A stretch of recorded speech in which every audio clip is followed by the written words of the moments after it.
Call the February 7th, 2018 meeting of the Camarillo Pleasant Valley Recreation and Park District Board of Directors to order. We'll have Director Dixon lead us in the Pledge of Allegiance. Hand over hearts.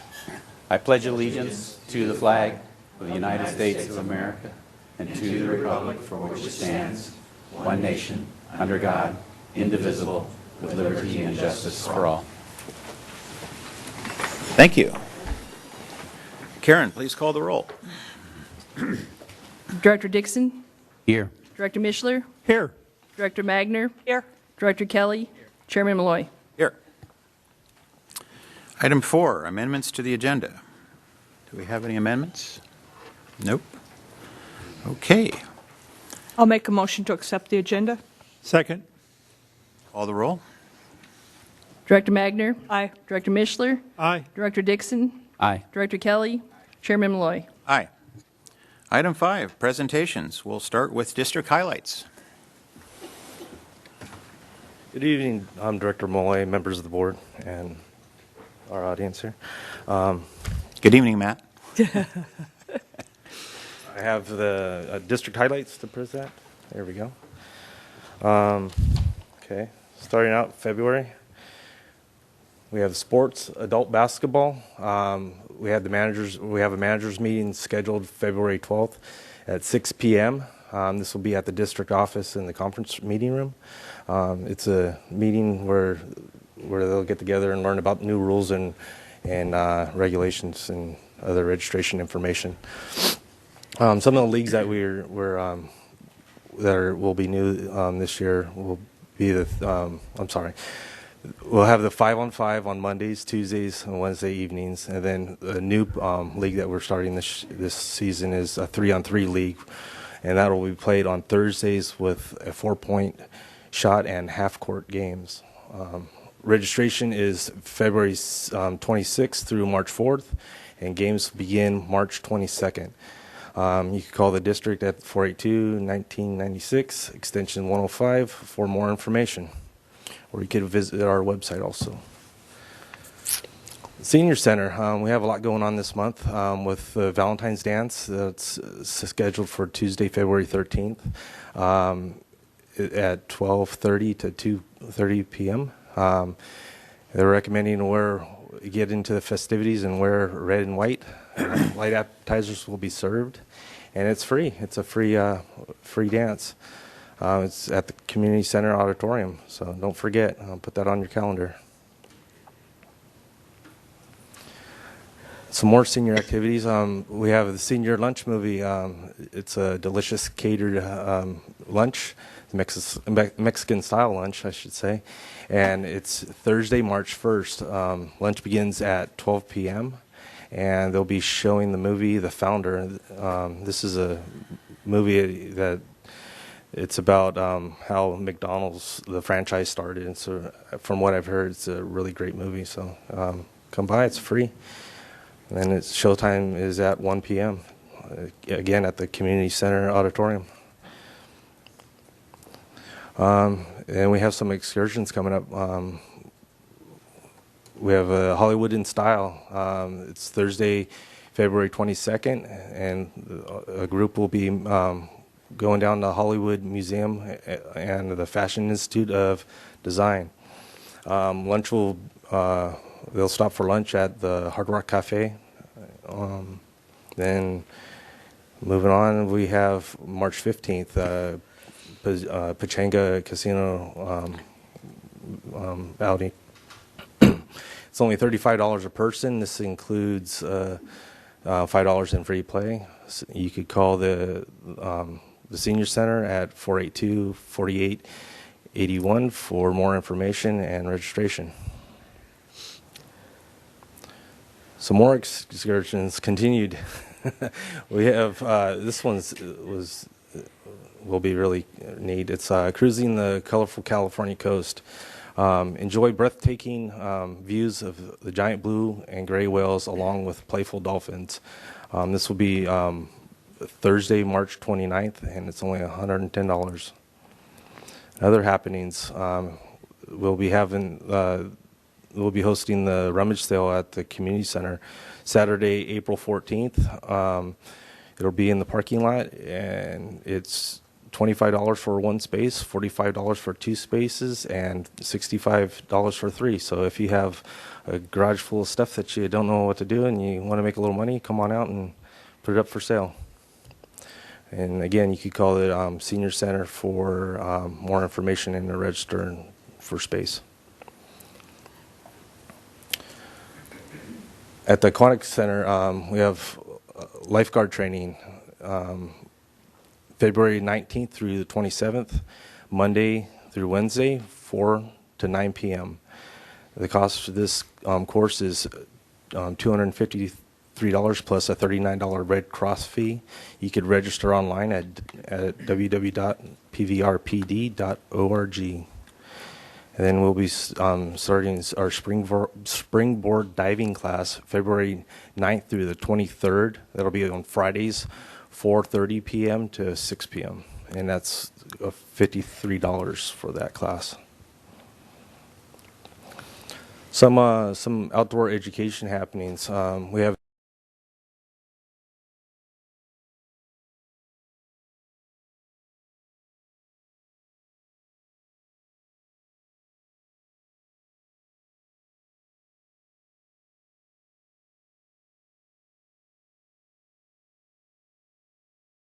Bird Museum tour.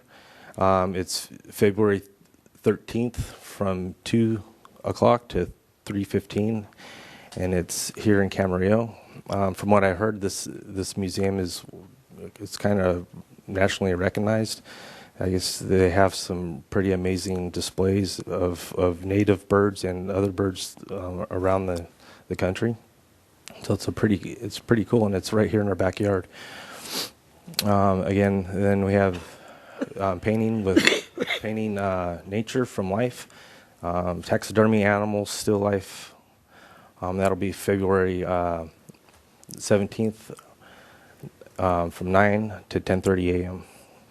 And, you could check the website for more information. And we'll have a succulent wreath making class Monday, March 5th.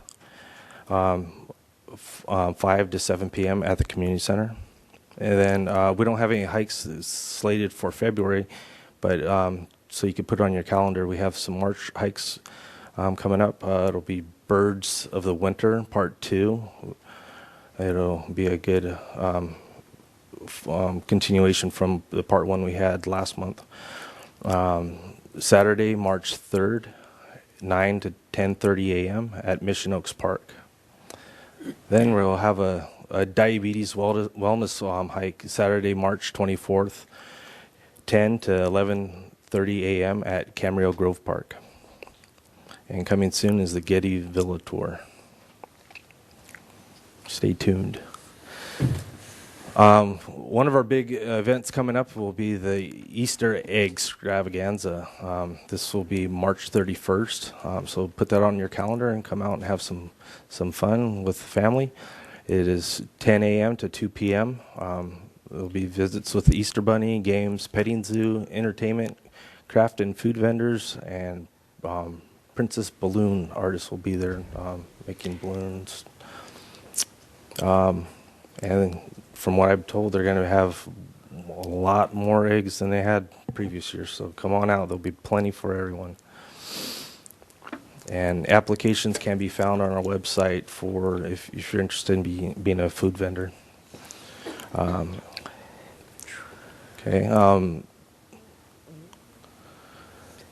Okay. Some of the spotlighted parts we're highlighting this month it'll be the Las Posas Equestrian Center Park, Valley Lindo Park, and Springville. Las Posas Equestrian Center was developed in 1979. It's a quiet neighborhood park up in the it's the Camarillo Heights. It's a quiet neighborhood park with 2 horse arenas and a half-mile trail. But if you come out here, I would like you to know that there is no restroom. So, And here's the horse arena. You could get the address from our website. I thought you'd be able to see the streets, but we have a half-mile trail that runs in the Branca behind the horse arena, and it's a nice little trail. You can see here, it's nice and open, and most of the day it's shaded amongst some trees. It really is a nice place to go and walk your dog, or if you're an equestrian owner up or equine owner up in the Heights, it connects to a lot of the HOA trails, so it's a great place to come out. And Springville Park was developed in 1997. It's located up in the Spanish Hills neighborhood.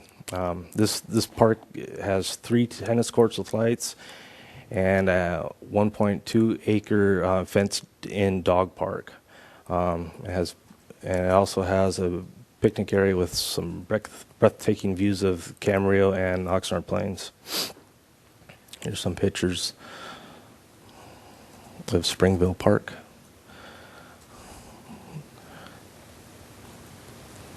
Valindo Park was developed in 1978. It's a family-friendly 10-acre park. It's probably one of my favorites just because of the layout of it. It's really nice. It has a lot of open area, but what's unique about it is it's really undulated the terrain, so it has a nice visual aesthetic appealing there, and it has lots of large mature trees, so it's a great place to come and picnic and hang out. And it has a playground that is suitable for toddlers and school-age children, and we have 3 reservable picnic areas there, and like I said, the 5 tennis courts. So it's a great park. And some special news.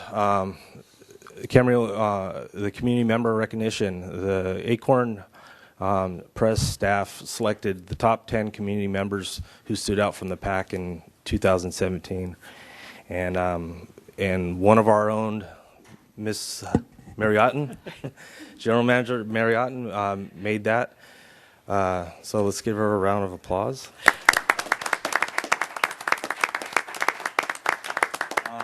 Mary was recognized for the strides she made in addressing the overcrowding of facilities within our district.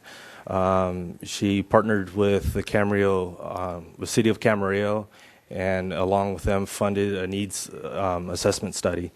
The first results were released at a forum at the community center on January 30th. If you'd like to see those findings, you could visit our website at www.pvrpd.org to view those. There's the whole presentation that everyone saw at the forum was on there.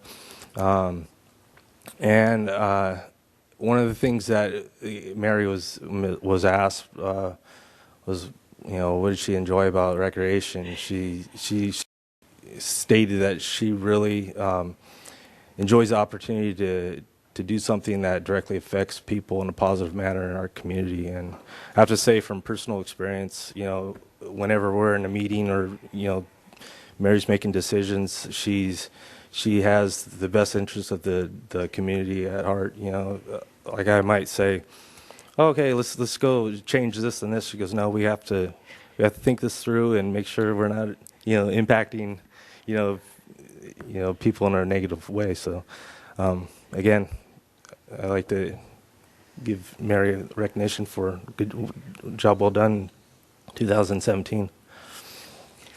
With that, is there any questions, comments? I have one question. Go ahead. Yeah, thanks, Matt. Just going the lifeguard training that you're going to have, is that an entree for people to potentially get jobs as lifeguards for the pool during the summer? Yes, it would be. Yeah, because they have to have that Title 22 certification. Yeah, because several of my boys in years past did that and were lifeguards at the pool. It's for anybody out there who's got teenage kids, it's a really great opportunity for a really good job. So, Thank you. Okay, Bob? Okay. Okay. Thank you, Matt. Item B, American Youth Soccer Organization. Chairman Malloy, members of the board, tonight I'd like to introduce the American Youth Soccer Organization Region 68 Regional Commissioner Mike Harrison for the annual update. Thank you, Lanny.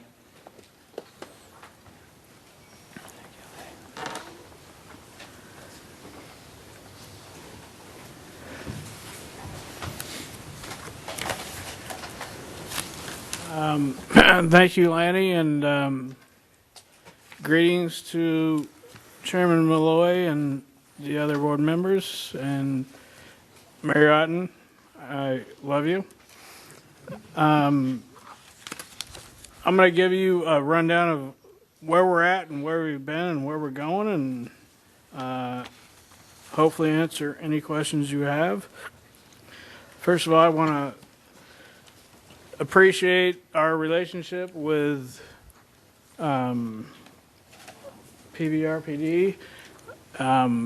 It's a great relationship, and we love it, and we like it, and we want it to continue to grow. We've had a few challenges this year. Some of which you might not be aware of, but we had a new regional management program this year with Blues and Barrow that caused us a lot of heartache and headache, and probably reduced our membership, but we dealt with it the best we could. And we have new challenges with a club program that we're rolling out, that we've already rolled out before, but it's becoming more involved and more intense, and it makes it harder for our board members and etc. But we're still providing, the basis of what we do is to provide more opportunities for more kids to play more soccer. So we think we're still doing that. That's our basic premise.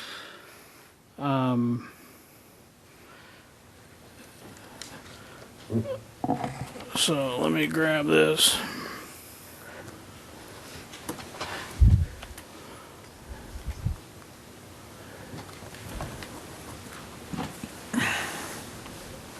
So, as you all know, and this is going to become old news real quick, we have a vision and mission statement, and the vision is to provide world-class soccer programs for kids.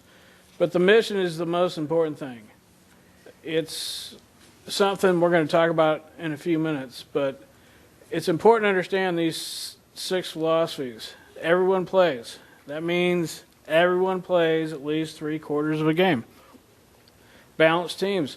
We try to balance the teams to be the best teams moving forward. Open registration means everybody can register. Everybody can come in and sign in. Positive coaching. We support this through training, but at the end of the day, we want coaches to be promoting that concept. Good sportsmanship, again, it's promotion. Everybody needs to be a good sportsman, and player development, which is also followed through with better coaching and more training. One thing you'll see here is that a network of volunteers and supported by our national staff. So we are an independent region, AYSO, Region 68, but we're supported by the national program, which runs nationwide. And it's important to note, I mean, we have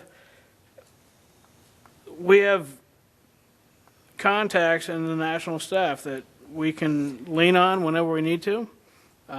For instance, at our last board luncheon in December, we had our national president come be our keynote speaker.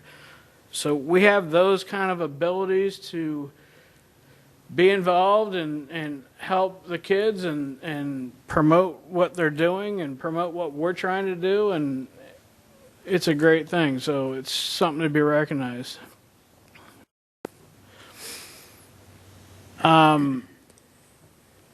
Some of this is, repetitive information you probably already know.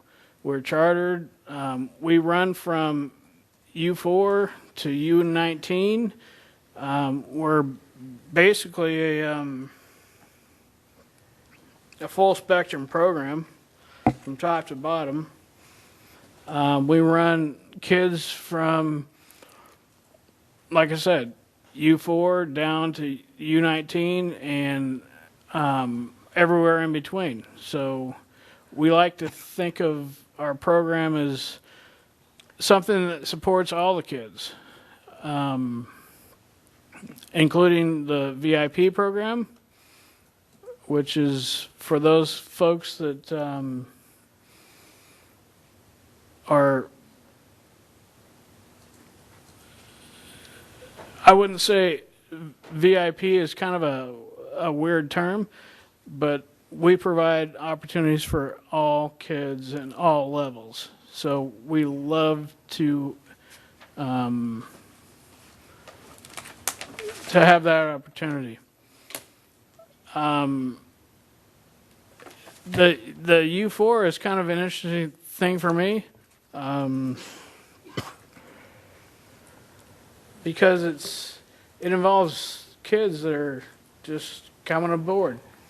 So at any rate, I don't want to belabor that, but we offer all those opportunities for all those players to give more opportunities for more kids to play more soccer. And that's our main focus. So we also provide scholarships for families. For those families that can't afford it, or for those families that are military, we offer scholarships for them to play. And we also offer premier programs for club level kids, whether they're Cal South or extra players. We offer those opportunities for them. But at the fundamental level, everything we do is for fun, safe, and fair soccer. And that's not to be underestimated. Fun, safe, fair soccer. So I've spoken to you before about this, and I'm going to continue to state it. Fun, safe, fair soccer is what we're all about. And I think you all appreciate what we do, and that's what we continue to promote.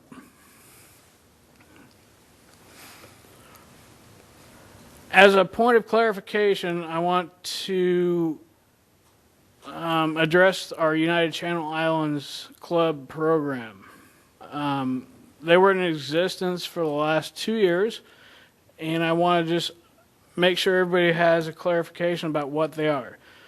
This is a program that runs under the Region 68 umbrella. They operate in the Cal South playing tournament, and I just want to make sure everybody understands what they are about. This is no different from last year. Last year they were the same thing, and just to make it known that there's no games being played at Pleasant Valley Fields that do not be played with club or Channel Islands United teams. And to note that 95% of these players that play in United are from Camarillo. And furthermore, that there will be no Cal South tournament being played at PV Fields under Region 68 we are not promoting that at all. And that AYS and that Channel Islands operates under the same philosophies of AYSO, which are everybody plays, all the same, open registration, blah, blah, blah. So they're operating under our same philosophies, and they're not just a rogue operation. So I want to make sure that's very clear that they're mandated to do that. So everybody plays. So if you're not familiar with Cal South, they're a club circuit. So they're playing on that same club circuit, and that club circuit might not have the same philosophies that AYSO has. But I want to let you know that the Channel Islands Club plays under those philosophies where everybody plays. It's an open registration, so anybody can try out. And I think that's important to recognize.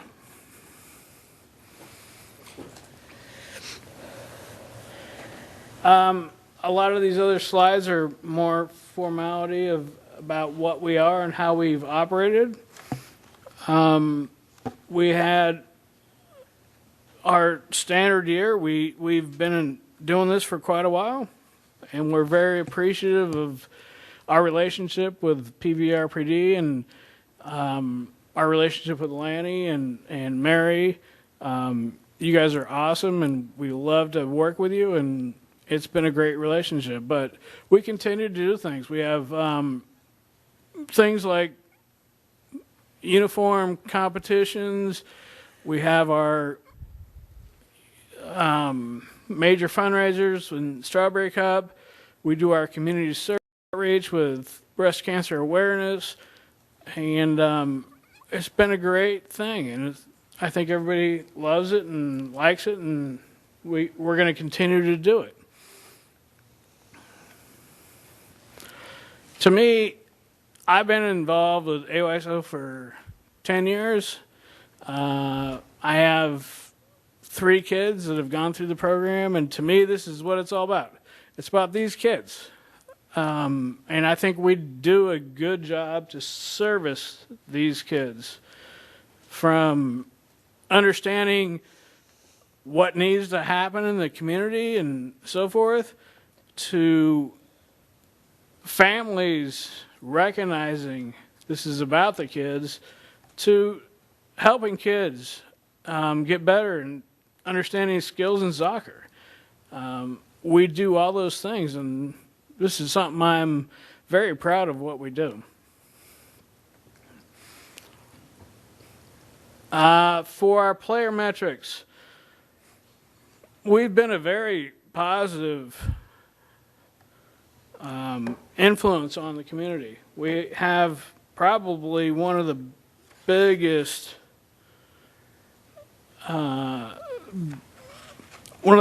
recognition for kids doing sports. I've been involved with a lot of sports programs in this community, from baseball to basketball, and this has been the biggest impact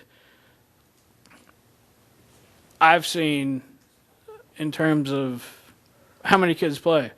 But we're seeing a definite trend, a downward trend in playership. We don't know what it comes from. We don't know where it's going to go. We hope that it levels out, but it is what it is. So you're going to see that our fall season, which is our biggest program, has been coming down for the last few years. And like I said, it is what it is.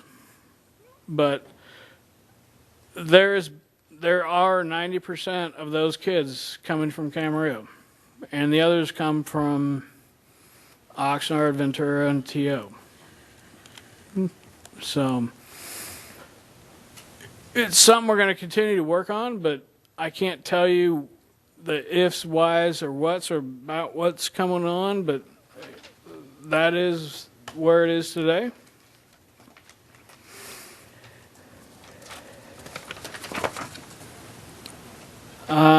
The other things to note are our premier programs, Extra and United. You're going to see them go up and down. That just comes from, I think, attrition from starting a few years ago and where they're going and having United teams fall off and extra teams come on. And I don't think there's anything to be concerned with there. My biggest concern is the overall number, and that we can try to figure out how to figure out what needs to happen to make this more sustainable. And I'll follow this up in saying that my involvement with other youth organizations in this community is that this program is top notch, and we should commend it for being so. But we still have work to do, and we still need to figure out what's going on, why our numbers are falling, and how we can make it better to, again, meet our goals, which is to provide more opportunities for more kids to play soccer.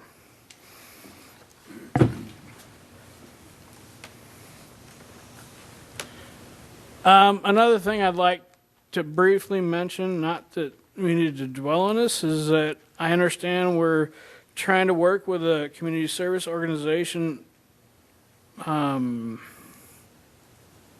necessarily a contract, but just a recognition.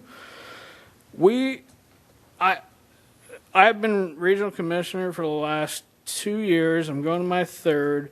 I was the regional treasurer for the prior 4 years, and it's always been understood that we understand things need money to run. And we've always considered that to be very important, because we didn't want to get into a position of saying, hey, let's pay for play, which we can certainly do.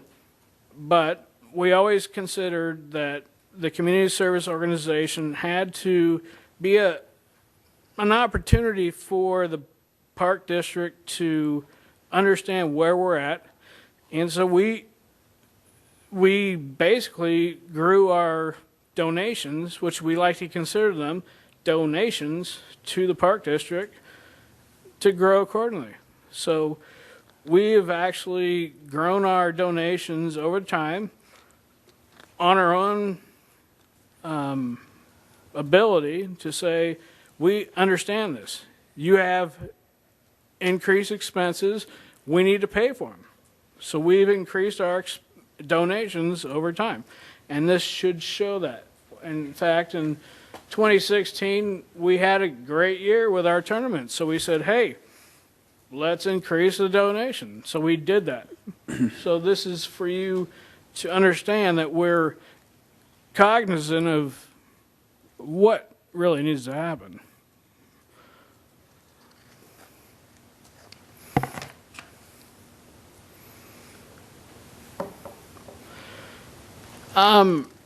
Just to carry through some of these things you've already known, and they're already known to you. We have so many programs. Like I said before, we go from 3-year-olds all the way to 18-year-olds, and our VIP program is very popular. We had 50 players this year, and it's a great opportunity for us to just enjoy these folks and what they do and what they are, and we're going to continue to do that. Our other community service outreach is, again, the breast cancer awareness, where in the month of October we understand breast cancer awareness, and we have a lot of teams wearing pink during that month, and we enjoy and embrace what they do. We had our 24th annual Strawberry Cup last year. We had 240 teams over 2 weekends. We're looking forward to our silver anniversary this month, or this coming year. So we're very proud of that, and we appreciate, again, the opportunity to serve these teams. But I must say that so many people from all over Southern California commend this facility, and you should all be recognized and commended for that because they love it. They love this facility, and that's why we have 240 teams coming back year after year, is because they love this facility. Other tournaments we have, we don't have too many, but fortunately we don't have too many, but we have our secondary season teams which play throughout the region, and we currently have 22 teams. We have our Extra Cup over Labor Day weekend, which is about 70 teams over one weekend, and we have our Section 10 Cup, which is about 60 teams over one weekend in June. So the fields are actively used and awesomely used, and everybody loves them, and we just keep playing. Again, secondary season, same old thing. We have 22 teams. It's a huge commitment because a lot of these kids are just trying to figure out what they want to do, and so it's a good opportunity for kids to play soccer and just, kind of feel free and understand or try to figure out where they're going. Whether they want to go to a club, whether they want to go somewhere else, whether they wanted to go whatever. It's a good transition, and it's a good opportunity for kids to play soccer. And it runs from January through basically June. So it basically keeps them playing soccer almost year round. All of our volunteers, again, you know this already, are fully trained. They're trained at basically they're trained at whatever level they're teaching or doing. They're all safe haven trained. They're all concussion trained. And we also have our child volunteer protective advocate, which basically protects both the kids and the volunteers. And everything runs through our national office, so that's nothing new. We have over 800 volunteers in our organization, from coaching to refereeing to team administration, and they're all, again, age-specific trained. And it's something we work on an annual basis. We also work with other trainers to help us in terms of players primarily. This is basically player primarily trained, where we bring in organizations to help us train, I guess, not only coaches but kids to have a better experience with soccer. So we continue to do that, and we continue to refine that. It's not a perfect situation, but we continue to work with organizations to better help our kids play better soccer. We had some crazy weather this year. Maybe most of you didn't see it. It wasn't very long-lived, but I was on that field on the fog on the left, and that does no justice to what actually happened. By the halftime of that match, you could not see across that field. So, point being is, the field is a unique situation. There's so many weird things that happen there. It's a wind tunnel. It brings in the weirdest weather, but we love it. And we deal with it. And just want to make that note. So I want to wrap up in saying that we have a great relationship with this park district. We have a great relationship with the people that run this facility and maintain this facility. They work with us hands-on, it's a great relationship, and we really appreciate it. And I just want to, again, reiterate, these are great fields that you all should be proud of. Like I said, we have people coming from all over Southern California coming here, and they praise this facility every single time. So I want you all to recognize that. These are great fields. We have a great partnership, and we have a great community in which we operate. And I just want to make that known. So that's where I'm at, and this is Care Bureau adults leaving it off. Thank you, Mike. I'll open it up for questions. Anybody got anything? Actually, I Go do, ahead. yeah.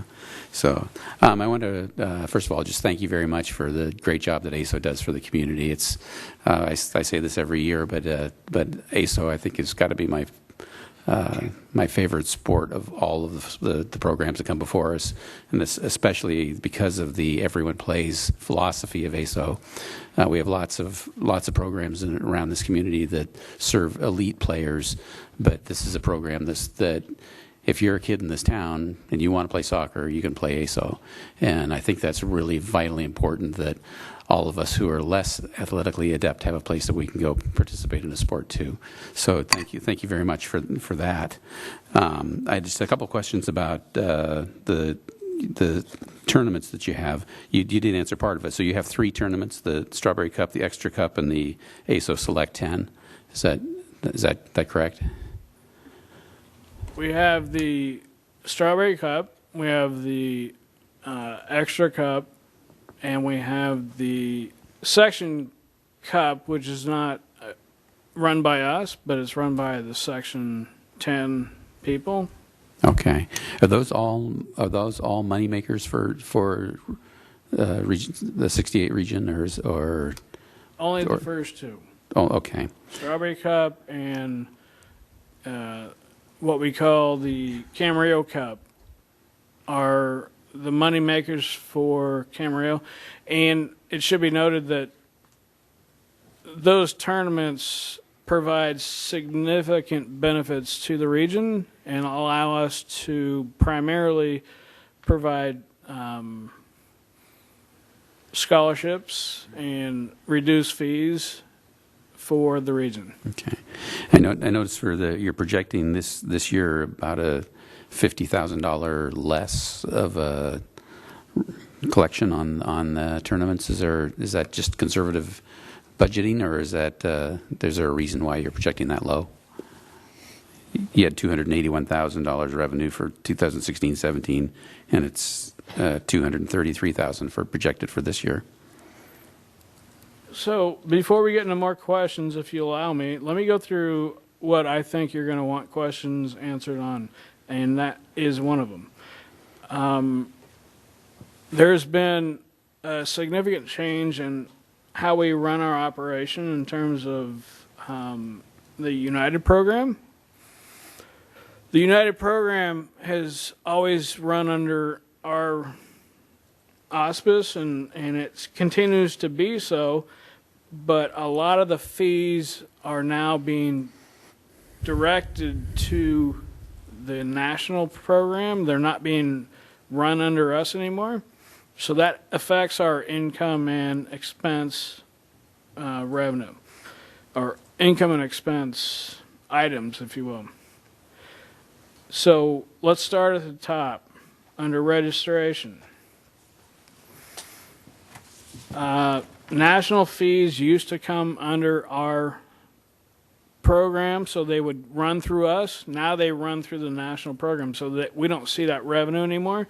So that's why that revenue has been reduced, because it doesn't come under us anymore.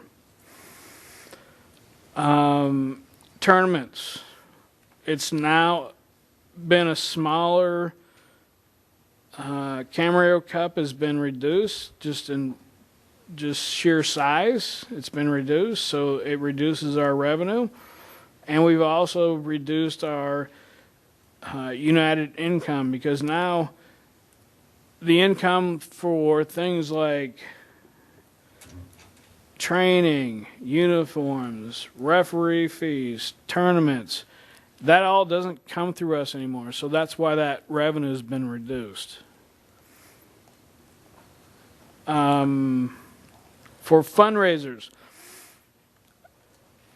we had a general fund for raising money for LA Galaxy's ticket sales. We used to sell tickets for LA Galaxy. We stopped doing that because it didn't prove to be fruitful, so we stopped doing that. But that's the difference in that. That's the main difference in that revenue differential. And as we move down further, the miscellaneous income has changed. Last year we had one team that actually that went to Europe. We had one of our teams that fundraised and did a bunch of stuff to go to Europe to play soccer at whatever stadiums and whatnot. So that's the big difference there in terms of that revenue. So we received that income. We received those funds as income that we had to then displace as expense. But that's not going to happen this year. In terms of expenses, starting with admin expense, we've had big changes in our online expenses in terms of online fees that we have to pay. In terms of everything we do now is with what National wants us to do is everything through a credit card. So all of our credit card fees have been increased, and that's been the big hit there, as well as the national fees for meetings, etc. We have two basic big meetings. One is coming up in next month is our expo in Vegas, so that's a big hit for the region. We want to promote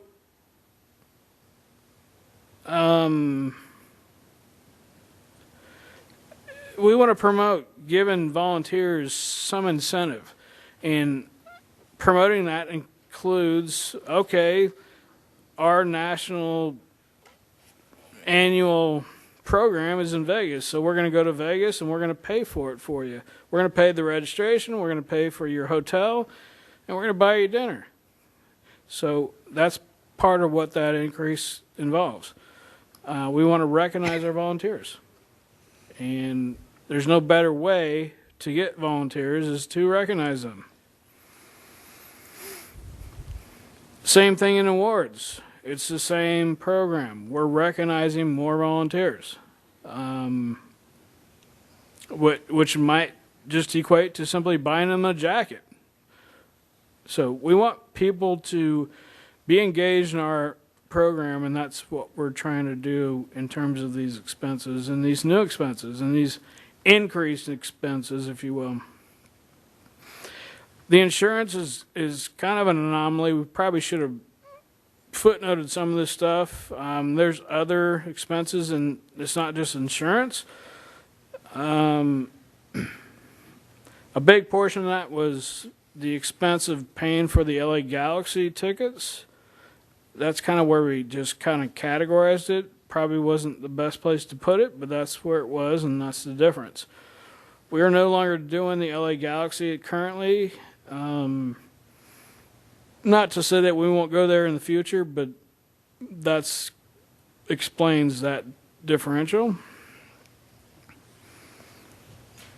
The miscellaneous differential is purely about training differentials. We do a lot of training for, basically it's for players. We want to give them the best opportunity because we have all these different opportunities for playing, whether it's premier programs, United, Extra, Core. We want to give them the best opportunity to grow. And so we've changed our training objective over time. I don't know that we're going to continue down that road. After we've experienced what we've experienced in the last 2 years, we might continue, but we might not. I don't know that we understand fully whether that's being effective. The professional services is not for referees. It's purely for EMTs for our tournaments. And so that's just a flat expense that we have to pay. We have EMTs at all of our tournaments. And then the big one down on tournament entries is really a fundamental change in how the United program is working. We used to process all of their expenses and income through our program. That's no longer the case. Now it's processed through the national organization, so we don't have to deal with training, uniforms, tournaments, referee fees. All that now is taken completely out of our income and expense. So that's the big difference in that category. Okay. I think that covers really what I was asking about that. But I just want to jump to quickly two other things. One is and when you have the Strawberry Cup, it says you said you have 240 teams. How many of those teams are Camarillo teams, and how many are out of area? Approximately. Camarillo teams for Strawberry Cup are at most 20-ish teams. Okay, so mostly Everybody else is out of area. Okay, and just one other question: when you for practice fields for your teams, do you use schools? I know you use Bob Kildee, but do you use any other schools, or is it primarily on park property that you do your training or your practices? It is, I would guesstimate, 90% PV fields for what we practice on and 10% for other facilities, whether it's Kildee or Wood Creek or... Do you have a separate agreement with the school district or just through the arrangements the park district has? We have I would say we have a separate agreement. Okay. But it's not significant in terms of the actual usage. Have you experienced pushback from the schools in terms of whether or not they're going to continue to allow you to use school property for practices? Has there been any discussion of that at all? No. No? Okay, thank you. All right, that's my last question. I just have a couple of quick ones. And for those of you who are listening, Mike is what he says he is. I've been out there many, many times. He's out there hustling around, taking care of hurt kids, doing whatever's necessary. He's not telling someone else to do it. He does it himself if that's what's called for. And so he's a great volunteer and is helping out the kids in this district. With that said, you mentioned, I might not have understood this well with my bad hearing, especially over microphones. You mentioned a term, was it blues? And right at the beginning when you started talking, and you were saying it affected your program. You said something in bros, or I just totally misunderstood it. So, AYSO National used to have a registration program called EAYSO, and that's where everybody registered. So you signed in, you paid your fees, blah, blah, blah. That's where it happened. They've changed that last year, and now it's called Blue Sombrero. And that is a big challenge for our volunteers and our participants to register. So it really created havoc for us to get kids registered. I think that's one of the primary reasons why we had some challenge in getting kids to play. They couldn't figure it out. They didn't do it. They didn't like it. They got mad at it, and they just said, I'm done. But Blue Sombrero is our new regional management system that we have to conform to, and that's something we have to continue to work with. Well, I think you meant national. It's a national system. The region has nothing to do with it. The national ASO set up that. It's a third-party registration system. I understand what it is, but what I want to know is, Mike mentioned that it had a significant impact on his program, and I wanted to know mechanically how they, and I think you've explained it. You said that it was hard for people to use, maybe the kind of people that are not computer savvy or whatever, and you believe in the first year that it just impacted your program in a negative way. Absolutely. Okay. And I think hopefully over time it will get better and people will figure it out. But right now I think it definitely impacted our playership because they couldn't figure it out. And before, people would register here locally, right? yes. Yes. And They so still register locally, but it's just a new program for them to register. but when they pay national instead of the local. Correct. And so, did your cut change in any way? We don't have a cut. What happened is most of the fees came through our region before. So we got, like, if it's $100 fee, we got all those fees into our bank account. That's kind of what you're seeing in the differential. Now, some of those fees with this new program are going directly to national and have nothing to do with us. So we don't receive that income anymore. Well, 2 years ago, Mike, how much did it cost you to national per player? $17.50. Do you know what it is currently, or you have no idea? It's currently $17.50. Okay, so they stayed at $17.50. Okay. But it's not going through our income anymore. It's not going through our bank account, if you will.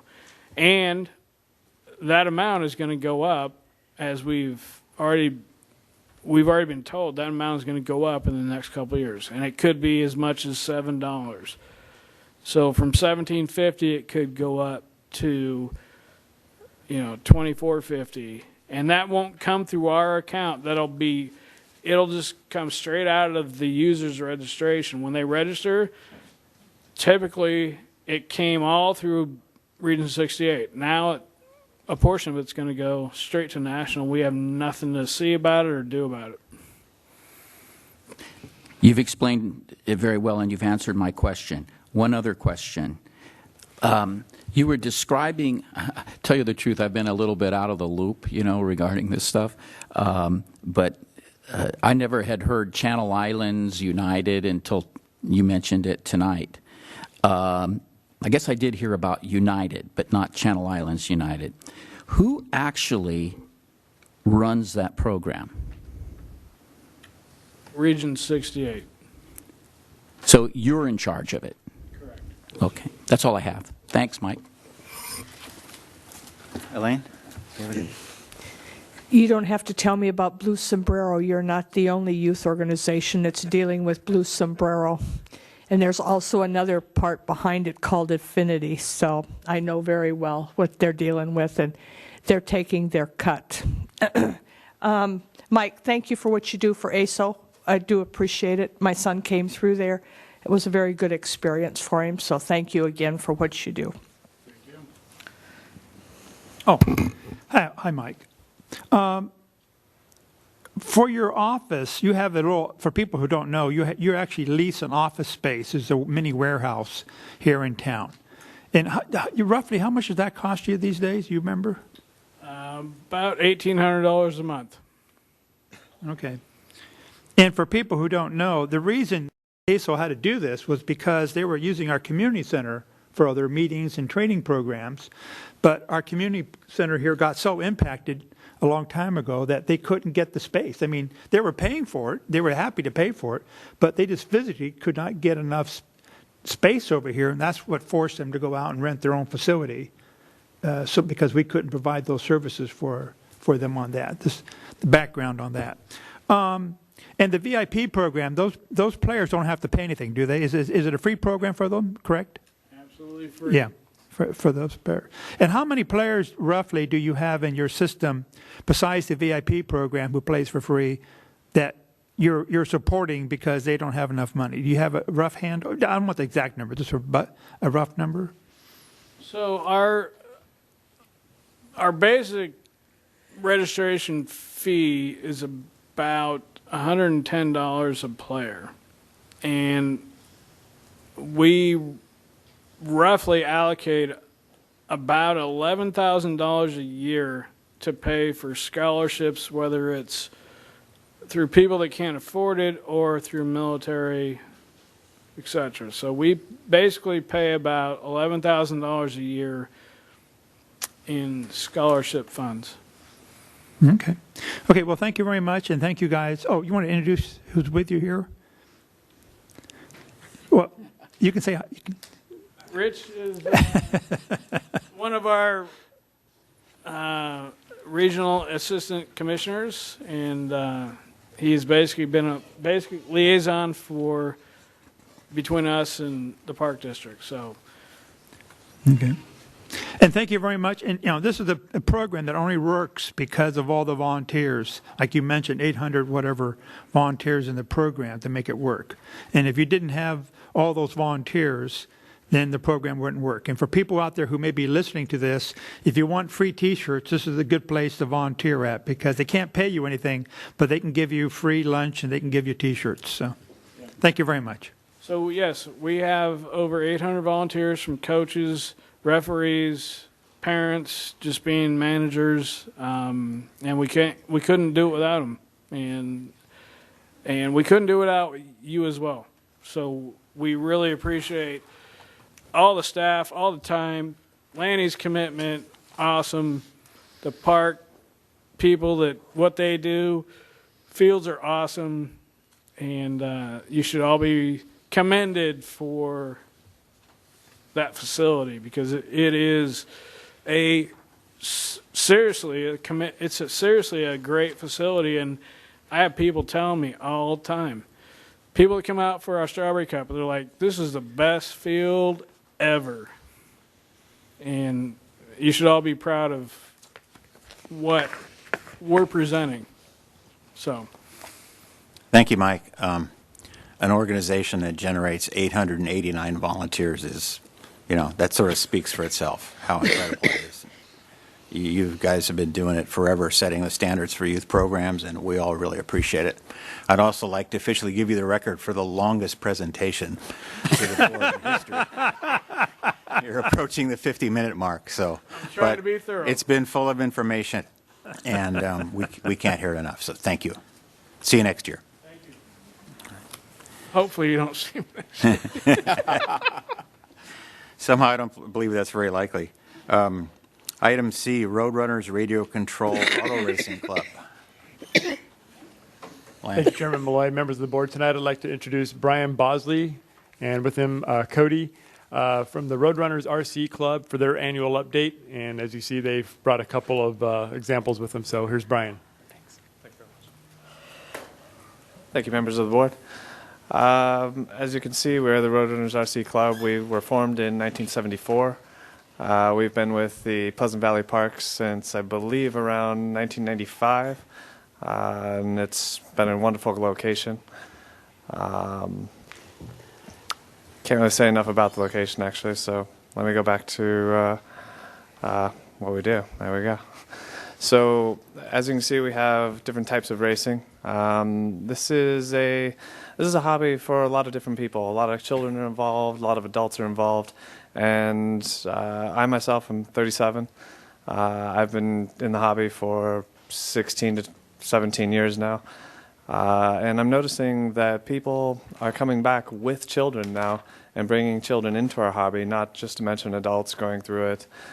Some adults have even left, come back, and it's really, really entertaining to see the children. As you see, we brought a few of the different types of vehicles here. Some of them are more for off-road, some of them are more for the road. We have 2 tracks with you guys. pretty much covers it. So 2017. So we do average, as the slide says, about 45 to 60 on Sundays, basically every week. Each one of the tracks operates. The top track is our off-road track. It operates the first and third Sundays of the month. The bottom track, the on-road track, operates second and fourth Sundays of the month. They both have about the same attendance. It's maybe 50% different people and 50% the same people. On the larger events, we do operate 3 to 4 per year, and we can bring in 120, 150 head count on the larger events. Thankfully, being larger, we've got a great name since 1974. We have a number of drivers, including myself, that have been recognized internationally and nationally, which helps bring competition and brings hopefully more racers. Camarillo itself is somewhat of a small piece of our membership. We have maybe 20% or so Camarillo local drivers, another 20% maybe Ventura. We have guys coming from Orange County. We have guys coming from Fresno. And especially for the larger races, they can be Arizona, Texas. Plenty of people get to see our parks from out of state. So as you can see, there's actually RedRCnet is a very popular website among our community. We do actually get quite a bit of international coverage there as well. We have a race coming up in Cinco de Mayo that will be covered internationally. Photos, videos, with pro drivers as well, guys that are literally paid to be there. Not to mention children. We really have everybody from somebody that received a vehicle for Christmas, much like the larger truck there, to the more serious vehicles on the left. And that's really interesting to see the wide range of talent. It's very fun. So 2008, as I mentioned earlier, we have older racers returning. I'm 37. It's really entertaining to see. I really haven't seen another hobby where we can see people actually bringing new blood in and also returning. Maybe they take a 10-year hiatus, they come back, they still enjoy it. It's the same thing that they left.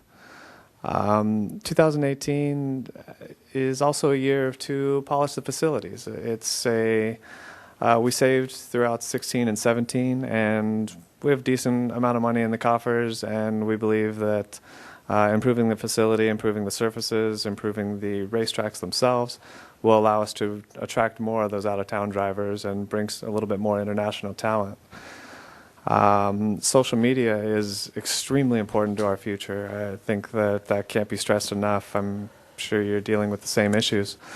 The more that we can press in various social medias like Snapchat, Facebook, those types of things, the more increase we can get with attendance.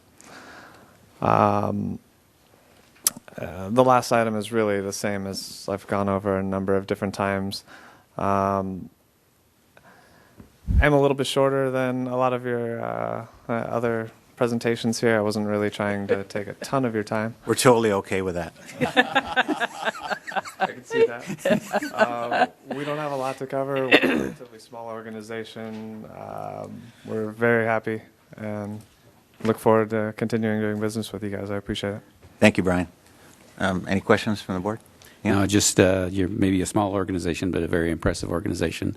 And I think it's great to have a program that adults and kids, pretty much any age, can do this. And the other thing is that I've tried to drive one of those cars before. It's not easy. You have to be actually pretty skillful to drive one of those cars well. So anyway, thank you very much. Thank you for your efforts. It's a program that never gives us any problems. We like that. Appreciate that. Elaine. Brian, thank you for stepping up. It's nice to see some new faces and things that people come and take over and are doing a good job. So thank you. Thank you. As you know, we do change board members almost every year, so it's very fun.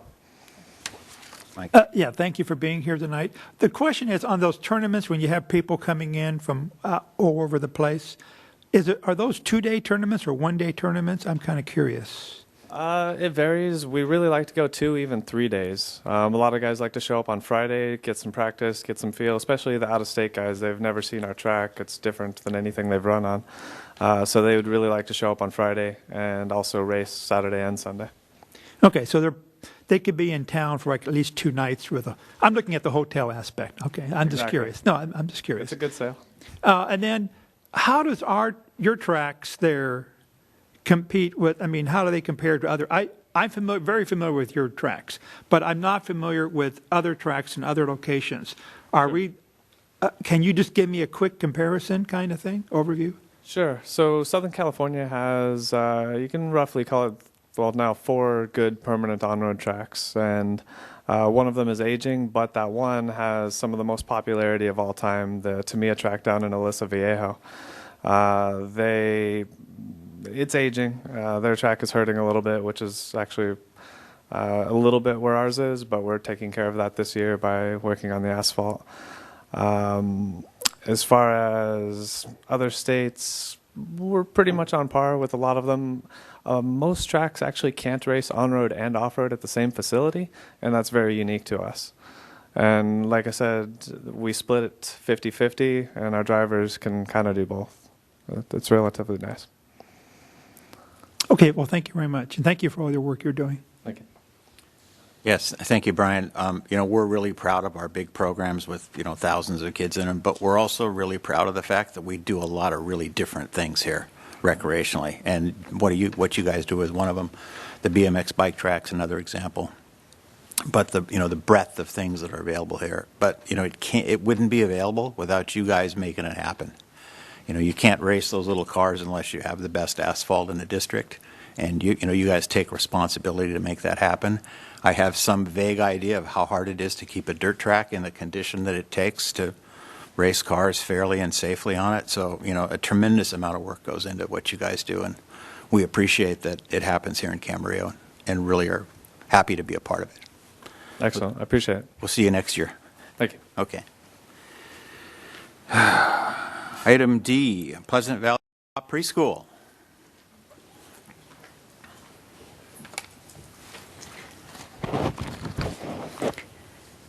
Mr. Chairman, members of the board, it's my pleasure at this time to present to you some of the administration and faculty members from our Pleasant Valley Cooperative Preschool. I think we've got our current director here, Ani Barker, and I'm going to allow her to introduce some of her staff and the current president, because I think she had a third person sneak in on me who I wasn't ready for. So anyway, I'll let her introduce some of her staff to you right now. Hi, thank you for having us here tonight. I want to introduce our staff. Shannon Skeens is our newest member of the team. She came on, this is her 3rd year, and Samantha's been with us, gosh, going on 10 years. And I'm the director, and this is Shannon Robeson. She's our president, and our president always makes the presentation to you every year, so I give the floor to her. Thank you. So I'm Shannon Roberson. I'm going on my 6th year of having my babies at the co-op. So if you're not familiar with us, we're Pleasant Valley Co-op Preschool, and we do early education. And this is my 2nd year as president. And next year you'll see a new face because we change our board members every 2 years. So thank you so much for having us here tonight. I'm just going to go over our annual update for 2017. Changes that we made from the previous year. We continue to do our annual spraying for ants and spiders, very important. Our nature art area is something that I will talk more about later. That's our big project that we've been working on for a couple of years. Basically, we're incorporating curriculum into our outdoor space for our kids. We continue with teacher evaluations. We continue with goal-setting processes for our teachers. We installed earthquake film on our windows, and we continue to work with St. Jude's for Trick or Treat for UNICEF, and a local charity to foster children toy drive for the Children's Auxiliary. We continued to do earthquake and fire drills. Teachers renewed their CPR certifications this last year, in 2017. Continued teacher training conferences and workshops. Our mud pit and mud kitchen in the outdoor space. We have a new privacy screen on the back fence, which is a big deal if you're there every day. It's much prettier. We have a new public Facebook page. Before, it was just to our members and our alumni, but we have a public page now to expand our marketing for new membership. And we hired a professional bookkeeper to keep track of finances and taxes. She is a valued member of our team. We made contact with a neighboring farm regarding spraying schedules. Our director was able to get the owner to agree to conduct his aerial spraying outside of school hours. And we added new play structures in our backyard made of eco-friendly wood, which is important to us. Let's see. I wanted to thank you so much for helping with our watering system and repairing our heaters this year. And we have some news. So our beloved director, Ani Barker, is going to be transitioning. This is her last year teaching at our school, and next year will be her last year at our school at all. So she will be the acting director next year, and I'd like to bring up Shannon Skeens. She's going to be our director in training next year. She'll be our director in training next year. She's already doing a lot of work to understand how our school runs. And next year it'll be official that she'll be in training. And we're going to be adding a new teacher. And when our paperwork has been completed, we'll announce that teacher's name. So next thing I want to talk about is our backyard. So we have a design and play meeting to implement in late February. We had some Boy Scouts come. They sanded and washed and stained 2 playhouses to earn their Eagle Scout Award. And we have a Girl Scout troop that wants to earn their Silver Award. So they're going to be helping us with an edible garden for fruits and veggies and herbs. And they'll share their knowledge of produce with our kids. And at a community event that we will host. We also applied for a Whole Foods grant to fund this project, and we should know by February 15th whether we got it or not. I like to just pass this binder up for you to look at.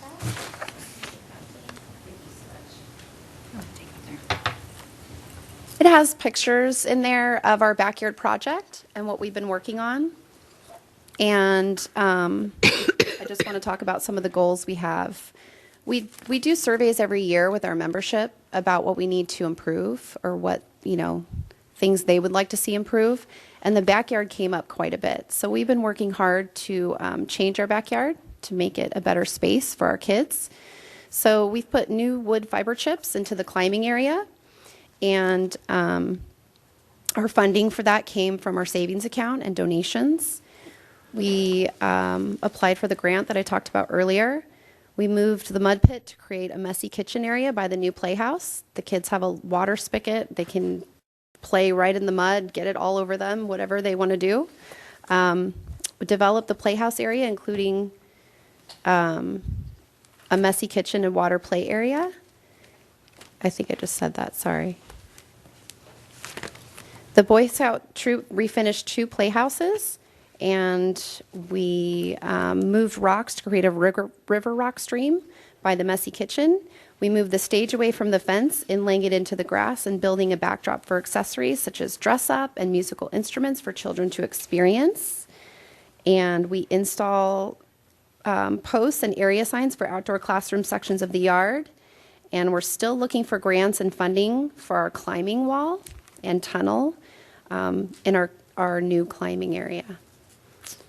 So that is all I have. Are there any questions? What is the age range of the kids in the school? So we are changing actually our age range from 18 months. It was 1 year, 9 months. We're going to go down to 18 months. And it goes all the way up to 5-year-olds who are going to be going into kindergarten. And are the kids there 5 days a week, or is it? So it varies. Our youngest kids are just there 1 day a week on Fridays. And then we have a class that we call preschool class, and it's Tuesday, Thursday. Those are our 2-year-olds. And then we have a combo class that are mostly 3-year-olds. They're there Monday, Wednesday, Friday. And then our pre-K kids are there Monday through Thursday. And there are 4-year-olds. Okay. All right. Well, thank you very much. Yes. Just thank you for providing a great service, and it's another one of the programs that just runs perfectly, it seems like. And it's all through the effort of the ladies and gentlemen that work at the facility, so thanks. Do you utilize our outdoor facility at Camarillo Springs at all, out the Grove? The educational setup that we have out there with the hiking path and everything? No, we looked into doing a hike there. We haven't quite set it up yet. Okay. I was going to say, I thought Annie and I talked about this last year. Last year when we went to go do it, there was a rainfalls or something. They ended up closing the park. So we're still working on it because we want to get out there. It looks like a beautiful place. I sure wish you would, because I'm on the foundation, and we're working to redo that house out there, and so the path around the house with all of the natural plants and everything, and we have some wildlife. I think you've seen a little thing of it, but we have Miley, who lives in the office from time to time, and that's kind of a running joke with the office staff. So, Megan's leaving. Hope she doesn't have Miley. But we would sure appreciate it if you guys would take a look at it again and utilize it, because that might help you with getting your grants and things too, if you can, Yeah, in fact, Bob's been wonderful. I've been working with him after I went out there personally and saw your climbing wall that you had and a couple other structures. So it's like, okay, Bob, where did you get them from? How did you get them? But we are too small of a program to apply for any of the grants through these companies that do these structures. Yeah. Because we can't afford. It's usually 50-50, I know. Yeah, it's crazy. So we haven't quite figured that out. But we do a field trip every month. Okay. And usually in April, May, we do some kind of a hike. So we'll be back out there. Yeah, so try it. Maybe the weather might cooperate this year so that you can use it. So thank you once again, and Annie, we'll miss you. So thank you. I just want to say thank you to all of you for making Camarillo what it is. This is all part of our community, all the stuff you're doing. Thank you very much. Yeah, each year you guys come with like a 12-point list of all the new things you've done. I just continue to be amazed by how you keep growing this program and improving it. And again, it's all volunteer-driven by the parents of the children. And I want to make a special note about the contacting the farm about the spraying. That's just, I can't believe that hadn't been thought of before, but that's a great idea, because I'm sure when they're spraying, you can't let the kids outdoors at all. It's much better to just coordinate around it. So. It was a new farm owner, and they hadn't sprayed before when our kids were out there. Yeah. It just had happened one day, and so we contacted them right away, and he switched his schedule. Yeah, great. Perfect. In all my years, this was like the first time, so it kind of freaked all of us out, and Yeah. there were lots of conversations with the commissioner and all that kind of stuff. Yeah. So it worked well. Great. So I just wanted to add, too, that we're gearing up for registration for next year, and we have an open house coming up February 28th at 12:30 at our school. And open registration starts March 5th. Is that information on our website? Yeah. Staff, is it? Yeah, okay. Well, we can promote it on the homepage and, Great. And you have it on your public Facebook page? Yes. Okay, I'll go to that, and I have a few followers in Camarillo, so I'll do that. Super. Thanks again. And I guess we won't get to see you next year, but No, I'll still be with the school, but Yeah. I won't be the board president anymore. Okay. Thanks. Thanks for what you do. Okay, that's the end of presentations. Item 6, public comment. In accordance with Government Code Section 54954.3, the board reserves this time to hear from the public. If you'd like to speak about an item on the agenda, we would prefer you complete a speaker card, give it to the clerk of the board, and wait until it comes up. If you would like to make comments about other areas not on this agenda, in accordance with California law, we will listen, note them, and bring them back at a later date for discussion. Speakers will be allowed 3 minutes to address the board. Do we have any cards? No speaker cards? Would anybody like to address the board? Seeing none, we'll move on to item 7, consent agenda. I'm aware of 2 items that are going to be pulled, 7C, the financial report, and 7F, which we need to do some rewording on. Are there any others that board members would like to consider? Okay, can I have a motion to approve the consent agenda minus items C and F? So moved. Second. Call the roll. Director Magner. Oh. Aye. Director Mishler. Aye. Director Dixon. Aye. Director Kelly. Chairman Malloy. Aye. Okay, first is the financial report. Thank you. We just reached the mid-year point, so we're going to do a little update for the board on our financial picture for the first 6 months of fiscal year 17-18. And then there's quite a bit of information on the CalPERS front came out in the last 5-6 weeks, so I got some information on that as well. We'll start with the cash, and cash is king, and as you can see, we're doing quite well. Our January 31st, 18 balance is just under $1 million above last year's balance at the same time.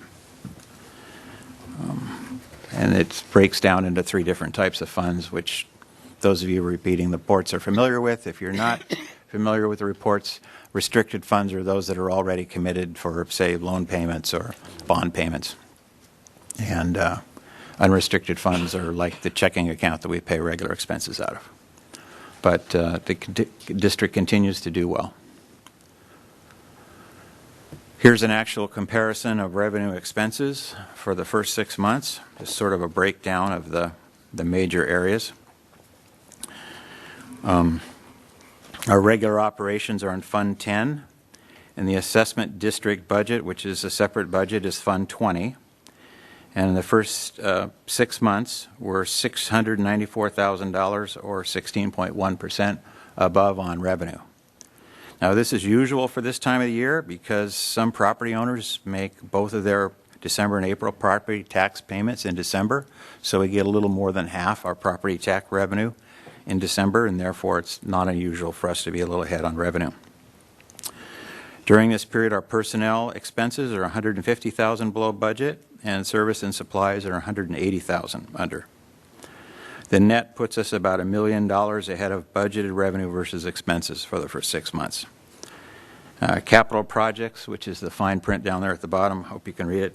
We're on track with that. We've spent about $460,000 of the $804,000 worth of projects budgeted. Full detail on all of this information can be received and read by downloading the packet for tonight's meeting on our website. It goes on for pages. But those are the real highlights. As you can see, we're in pretty good shape. So now the less than great news.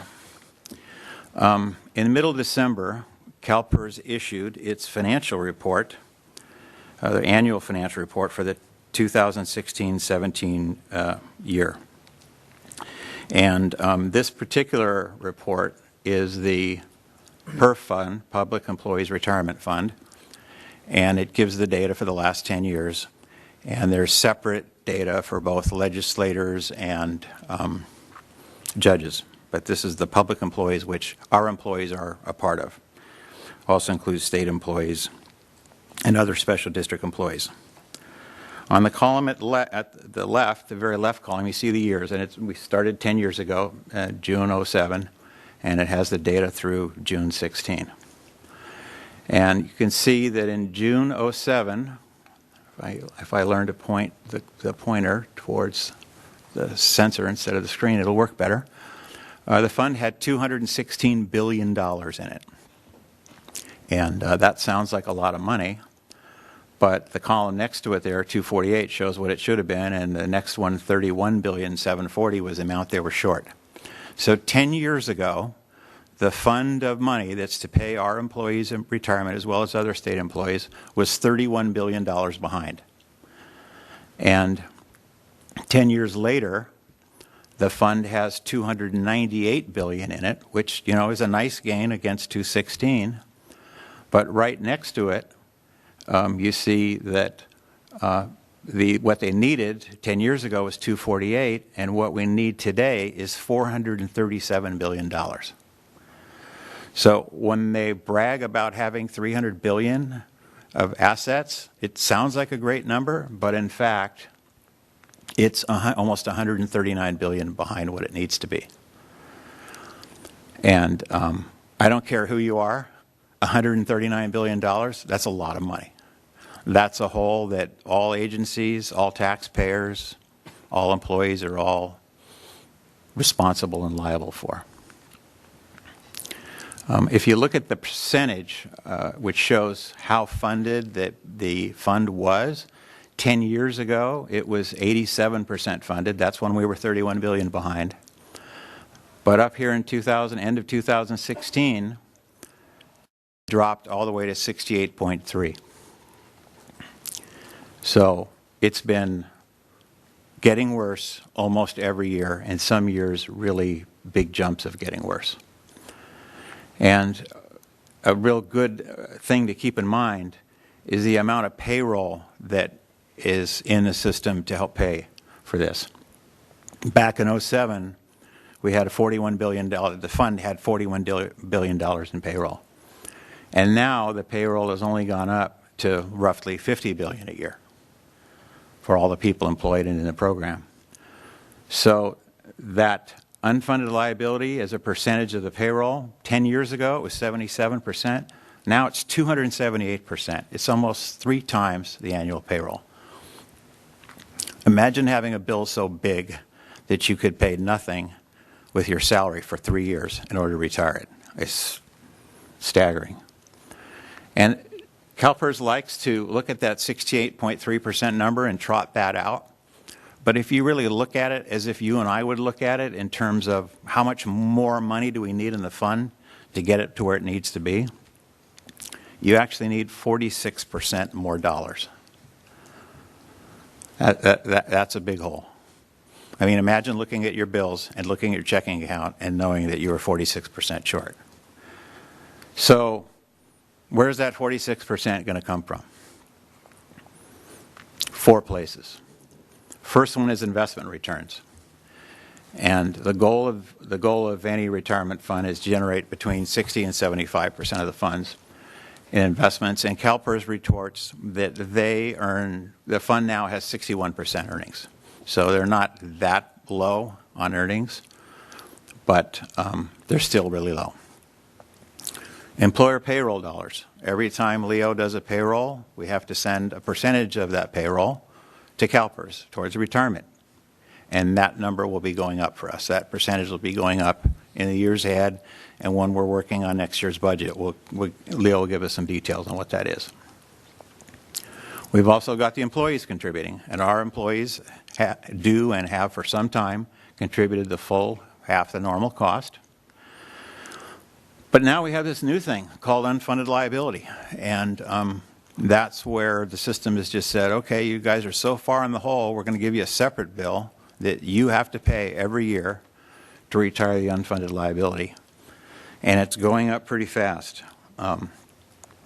We're pretty lucky. We have a lot of contractor provided services and not as many employees as many agencies our size.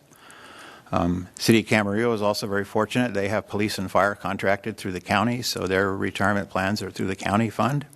So the city of Camarillo's fund is relatively reasonable. If you'd think $3 million a year would feel reasonable for getting nothing in return, but it's actually pretty good because the city of Ventura, for example, their payment this year is $12 million for unfunded fund liability. So those are going to be going up to help retire this hole. Let's talk a little bit about investment returns, because CalPERS likes to say that, well, it goes up, it goes down, some years are good, some years are not so good. And here's a look at the last 3 years. The top three there, 14-15, 0.61%, not so exciting. 15-16, 2.4%, again, not so exciting. 16-17 at 11.2%. Much better, and they're already advertising that they've gained 15.3% in the first 6 months of the current fiscal year. Of course, based on what happened to the stock market, maybe some of that's not there anymore, but it looks good on paper, at least for this fiscal year. But if you look in the third column over there, forecasted returns, they're actually expecting their returns to go down. They're actually preparing. While the hole's getting bigger, they're actually expecting the returns to go down. And each time that number goes down, when 7.5 goes down to 7.375, that amount of interest on $400 billion has to come from us, all the agencies and the state. We have to make that up. That money that they thought they would get in returns, they're now saying they won't get. We're going to have to make that up. So we're going to see jumps in 18, 19, 19, 20, and 2021 as they bring the investment, the forecasted return, down to 7.375. And while 11.2 looks good, in fact, when you need 46% more money in your fund, you actually need 46% more investment returns. So instead of 7.5 in 2016-17 to keep pace, they actually needed 10.95 and got 11.2. So they've virtually treaded water with a huge fiscal return year. I mean, that's another just holy smokes. What are we doing here? So one of the things they're doing is changing their portfolio, and this came out this month that CalPERS Investment Committee reviewed 4 different plans, and they ended up picking candidate C, where the global equity is going up to 50%, and their fixed income investments are going up as well, and they're dropping out of some other assets, and they showing an expected compound return, that first gray column at the bottom there, and you can see that shows a 6.1%. But 6.1% for the next 10 years, you guys all saw the number that they need to make, right? 7. So they're forecasting a 0.9% under-earned amount, in addition to being 46% short for the next 10 years. And of course, in the press release, they love to tout the 7% number that you see down to, yeah, there it is, the 7%. But if you look over in the fine print on the left, it says blended return, 1 to 60 years. So if you're willing to wait for your retirement for 60 years, we're covered. But in the next 10, they're already saying that they can't make the numbers. So they're calling it the Strategic Asset Allocation Plan. And I won't spend a lot of time on that, but you can see the global equity, that's the stock market. They're increasing a little on the stock market component, which, you know, we've seen in the last few days how risky that can be. They're also increasing the fixed income investments. The fixed income investments help the bottom not be as low and the top not be as high, kind of helps keep them in the middle. But it gives you much less chance for growth when you're making fixed income investments. And the inflation assets, which the last few years they've been actually upside down, they've actually been losing money on that. They've eliminated that 7.8%. They're doing it nothing. So they are tweaking the fund a little bit to try and make it more responsive, but they're also adding risk as they do that. This was adopted on December 18th and will be implemented through purchases by July 1st. CalPERS owns shares in 10,000 public companies. I mean, they have a massive investment portfolio. So you don't just turn that on a dime. It takes some time to do that. So I know you're all aware that the stock market's really been rising, but it's actually risen by a factor of 4 since 2009. But while that happened, the liability has grown by $100 billion. We now need 46% more dollars in the fund in order to have enough to have earnings to keep the fund growing as it needs to, and not even a great investment year can backfill the hole. The drop in the return rate the next 3 years, I mean, that both our unfunded liability payments and our payroll payments are going to be going up. And the new plan is more dependent on the stock market, which is less likely to have large gain years. And the next 10 years aren't even going to make the lower target. So more unfunded liability is pretty much built into the forecast. And the last point is that, and this is one of the reasons I'm bringing this up tonight, is because I've seen some letters in the local newspapers and some comments on Facebook, like blaming the city council for the unfunded liability. And, certainly we'll get some of that at some point as it starts impacting what we can do. We have absolutely zero control over this. Once your employees are enrolled, you can't take them out. You can't do anything but pay the bills. And they send us the bill and we have to pay them. The unfunded liability payment is due on July 1st, and if Leo doesn't cut the check for the full amount and pay it by July 1st, they give us a payment plan and add 7.5% interest to the payment plan to pay it over the year. So, but we have absolutely zero control.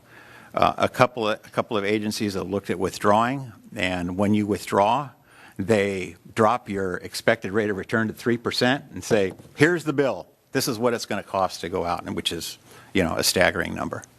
So it doesn't work. But this is going to have an increasing impact on every public agency in California. So anybody have any questions? I hope you're all stunned into silence. As the more I worked on this, the more I was just like, oh my goodness, this is just Armageddon on its way. So, Mark, is what you're saying that robbing Peter to pay Paul will eventually, if something isn't done, get to the point where it can't happen anymore? Well, Governor Brown actually came out and said that the next governor is going to have to reduce payments and pensions. Now, that can be accomplished a lot of ways, but he's actually come out and said, we can't pay these bills. This system can't go on. Because the problem is the system is not connected to have the benefits going out connected to the returns coming in. If you have a 401k program, you put your money in and you watch your account and you see how it grows, and that's what you get. But the system that we have here, a defined benefit, the benefits are defined by politicians, and the actuaries try and figure out how to make the numbers work, and they've massively failed. And while they've massively failed, the politicians have refused to make adjustments into the benefits programs and into the spending and into the rules and the perks and the loopholes and all that. And the program, as you see, it's just grown completely out of control. So it's going to require some really hard, painful fixes for a lot of people. The state of Houston, or the city of Houston, has an $8 billion unfunded liability. And they had a ballot measure which the voters passed, agreeing to put up $1 billion into the fund to help make it solvent in return for lowering benefits. So at some point in time, something like that is going to have to happen in California, but it's such a staggering big problem that no one in Sacramento wants to touch it. It's just much more fun to talk about global warming and all kinds of other things than it is to address a problem like this. But it's a problem for imagine a city the size of Ventura has to send $12 million just gone. And by 2023, their number is going to be $20 million right off the top of their budget. That's a lot of services that they can't provide anymore. So, okay, let's move on to item 7. Well, we have to still vote on that. C. We have to approve that. We have to approve my financial report? No, yeah, we have to, it was on the consent agenda, so we have to approve. Okay. You pulled it off, so we need to approve it. Do I have a motion that we approve the, Yeah, I will so move. second? Second. Karen, please call the roll. Director Magner, Aye. Director Dixon, Aye. Director Mishler, Aye. Director Kelly, Aye. Chairman Malloy. Aye. Okay, now 7F. And I don't have a presentation like that, so that isn't going to happen. So we're going to pull this off. Mary has contacted LAFCO. We need to change the wording on the letter a little bit.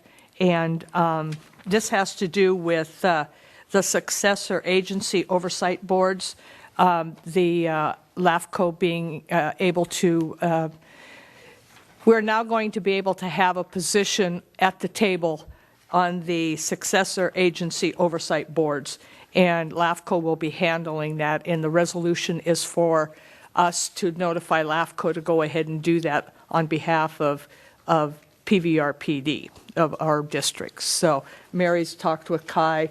She will work out the correct wording, and what I would like to do is that we approve it with the understanding that she will make sure the correct wording is in the letter so that we can move forward with this, because they have to have the election and everything before July 1st. So that would be my motion. But Mary, we don't understand what the exact wording is tonight. I do. Oh, you do? Yep. So I would suggest that. Why don't we read it into the record? Okay. I can do that. So the letter actually will read, the district is aware of the consolidation of the successor agency oversight board into a single countywide oversight board, which has an effective date of July 2018, and one of which may be appointed by the special district selection committee. On behalf of the Pleasant Valley Recreation and Park District, as a member of the Special District Selection Committee, I'm writing to request that you, as the executive officer of the Ventura LAFCO, initiate the process to allow for the Selection Committee to appoint a member of an independent special district to the County Oversight Board. And then to that, secondly, the resolution, we would just add on the second paragraph, after Ventura LAFCO, initiate the process to allow for the Special Selection Committee to appoint a member. Okay. I'll make that motion. I'll second. Karen? Director Magner, Aye. Director Mishler, Aye. Director Dixon, Aye. Director Kelly, Aye. Chairman Malloy. Aye. Item 8A, consideration approval of mid-year budget revisions. Mrs. Young.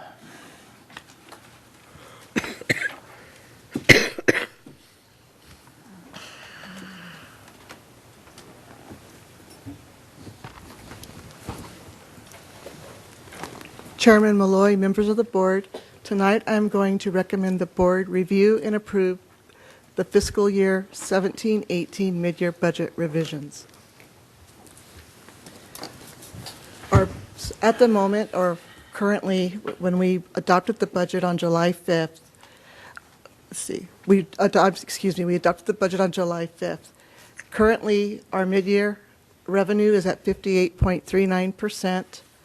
Our district-wide personnel is at 45.88%, and our services and supplies at 45.86%. Keep in mind, at mid-year, you should be running around 50%. The revenue revisions that I'm asking is that we do an adjustment on our ROPS reimbursement line item of $200,000, and of our public fees, we do a decrease of $10,000. That would be a net to the positive of $190,000 in our revenue. The personnel revisions that I'm asking is that we increase the park's wages and benefits for $9,614. The reason I'm doing that is you'll see when we get into Fund 20, the assessment district, we have a couple of adjustments, and there is not enough money in that assessment district fund to handle those two adjustments. So we currently have 5 employees where 20% of their wages are charged to the assessment district. I am moving 2 of those employees' wages and benefits for the next 6 months back to the general fund. That equates to the $9,600. Also, another adjustment I would like to make is a decrease in our employee insurance in the general fund of $21,000. That would be an overall decrease in personnel of $11,386. For our supplies and services in Fund 10, our liability insurance, I would like to decrease that by $25,000. I call and get in contact with Capri every year, and it's an estimate on what they think it's going to be. And we've made both of our payments this fiscal year, and so there's no more expense going to be coming out of that line item. So I wanted to decrease that expense by $25,000. We also have a couple of items due to not having the Christmas parade due to the Thomas fire. We're having to decrease our service and supplies for food services or supplies by $1,000, business supplies by $4,200, and rents and leases by $2,500. That's a total decrease in service and supplies of almost $17,000. Continuing with our service and supplies, our postage, as you have heard, postage went up in January, and so we needed to accommodate for that. We had a couple of large recruitments in the beginning of the fiscal year, so we needed to adjust our postage by $1,000.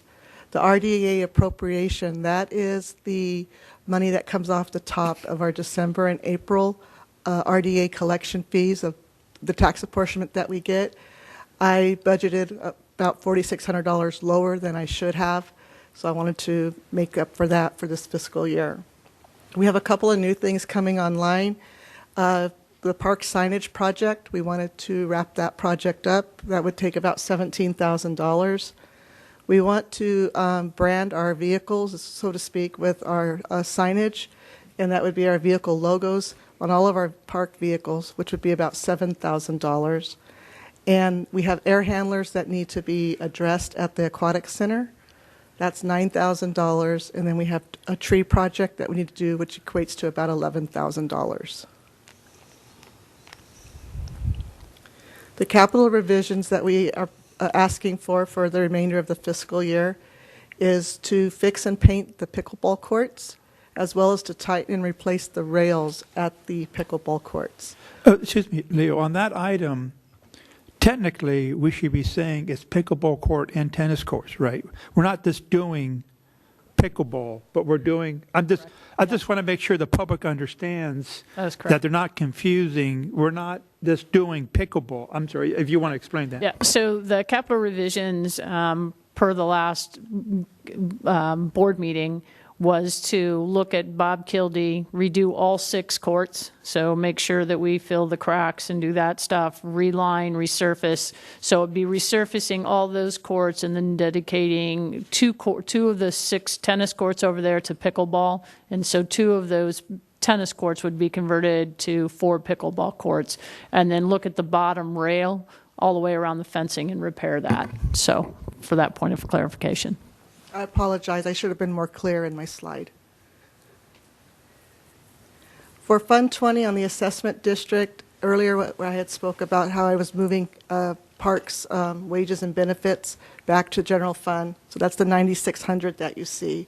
And the 2 items that required me to move the parks wages and benefits are the landscape contract adjustment for up through June 30th. So that's for the next 6 months of almost $11,000, and the PV Fields contract for January through June of $14,000. So the fiscal impact on Fund 10, at the adoption of the budget, it had a surplus of $16,700. With those adjustments that I'm asking that you approve, our district will then have a surplus of over $201,000. With the adjustments on Fund 20, when we adopted the budget in July, it had a surplus of $17,400. With those adjustments that I previously showed you, the surplus would be just under $2,000. So with this, again, I'm asking if the board would approve those mid-year budget adjustments and allow me to make those adjustments in the general ledger, and they would be reflected in the March finance information. Any questions? Elaine? Yes. Elaine, go ahead. She knows I'm going to ask this because we've already talked about it. Can you give an explanation for the increase in the ROPS for the Channel Islands University? I can. Please? Back in 2008, Channel Islands was supposed to be paying toward the ROPS, the Recognized Obligation Payment Schedule. They were contesting it. They finally came to an agreement recently, and we received the makeup from 2008 to the present as far as that extra funding for our ROPS payment. And from here on out, we'll be receiving roughly $9,000 to $10,000 a year in the ROPS line item for the Channel Islands contribution. Okay. Now, when do we usually get that? Is that? Excuse me? When do we usually get that payment? We get a payment in July and then in January. Okay. Thank you. Thanks, Elaine. Good. I love that name. Recognized obligation. It's just, completely mysterious. Anybody over here? Any questions? No. No. Okay. Thank you, Leo. I want to thank you for being proactive on things like that liability insurance, and really, you stay on top of these expense categories so well. You smell the changes coming before they happen, and keep us in the safe zone to make sure we stay under budget. Okay, do I have a motion? So made. I need a little more than that. I think Oh, okay. Oh, okay. You want me to read? to You want me to read it? to Yeah. revise Yeah. the Proof. budget approval. I make the motion to adopt 8A, the budget at mid-year as revised by our staff. Is that good enough? I don't know. That works for me. Do I have a second? Second. Go ahead. Director Mishler, Aye. Director Dixon, Aye. Director Magner, Aye. Director Kelly, Aye. Chairman Malloy. Aye. Okay. 8B, approval and award of the contract agreement between the district and Natural Green Landscape, Inc. for landscape maintenance services. Good evening, Chairman Malloy, members of the board. Nick Marinthal, that up there. Nick Marinthal, Park Supervisor. Tonight it is recommended that the board approve and award the contract agreement between the district and Natural Green Landscape for landscape maintenance services. Since 2008, the district has utilized contractual landscape maintenance. By utilizing a blend of in-house and contractual staff, the district has been able to increase service and delivery and quality of standard maintenance. In February 2016, the district entered into a 2-year agreement. In February 2018, that contract ended. December 2017, district initiated an RFP. December 21st, the district closed that RFP. A total of 6 landscape companies submitted proposals. Staff interviewed the 3 lowest bidders. Staff identified 4 different key factors in selecting Natural Green Landscape for this contract. It was due to company structure, policy and procedure, experience, and being the lowest bidder. Here's the bid proposals of the 3 lowest bidders. The slide on your left is the basic service, which will be taking place in all 25 parks, and then a breakdown of each year and a total.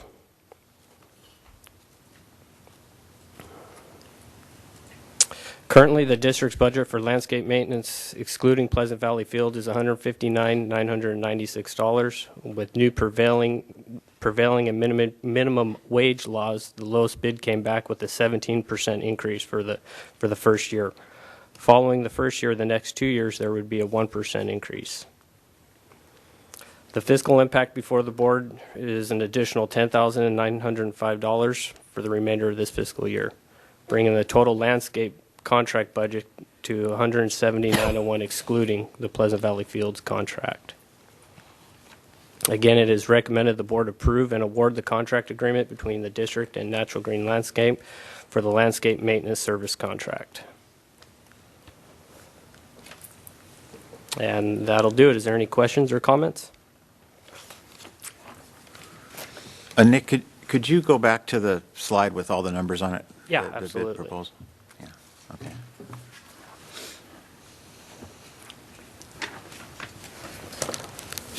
So the way they become low bidder is by completing a 3-year contract, because in the first year they're less, but their increase in the years ahead is less as well. Correct. Okay. So for some reason we were unhappy with their service and we gave up on them after first year, then we would have actually paid a little more the first year than we could have. I'm not quite. What do you? If we pick, for example, Brightview, Oh, okay. which was Yes. lower in the first year, and we would have saved money, but over 3 years. So Right. what I'm kind of roundabout, my wife hates when I do this to her, but what I'm roundabout saying is you're really confident that we can make this work for 3 years and that this contract will. I am. I'm very. I'm sort of asking you to in put the contract. our money where your mouth Yes, is. yes, and I take full responsibility for these decisions. And this contractor, I have the utmost faith that he will perform to a high level and provide the district all the needs that we are seeking. Okay. Anybody else have any questions? Yeah, I just had that. Just along that same line, I did have looking at these numbers. I did have a little bit of a concern that they're projecting. If you look at their increase, years 1, 2, and 3, it's about $1,000 a year, Yeah. which is less than a 1% increase Right. Yeah. So per in year. total, it's actually it's about 18.5 over the 3-year from what our current contract is at 159.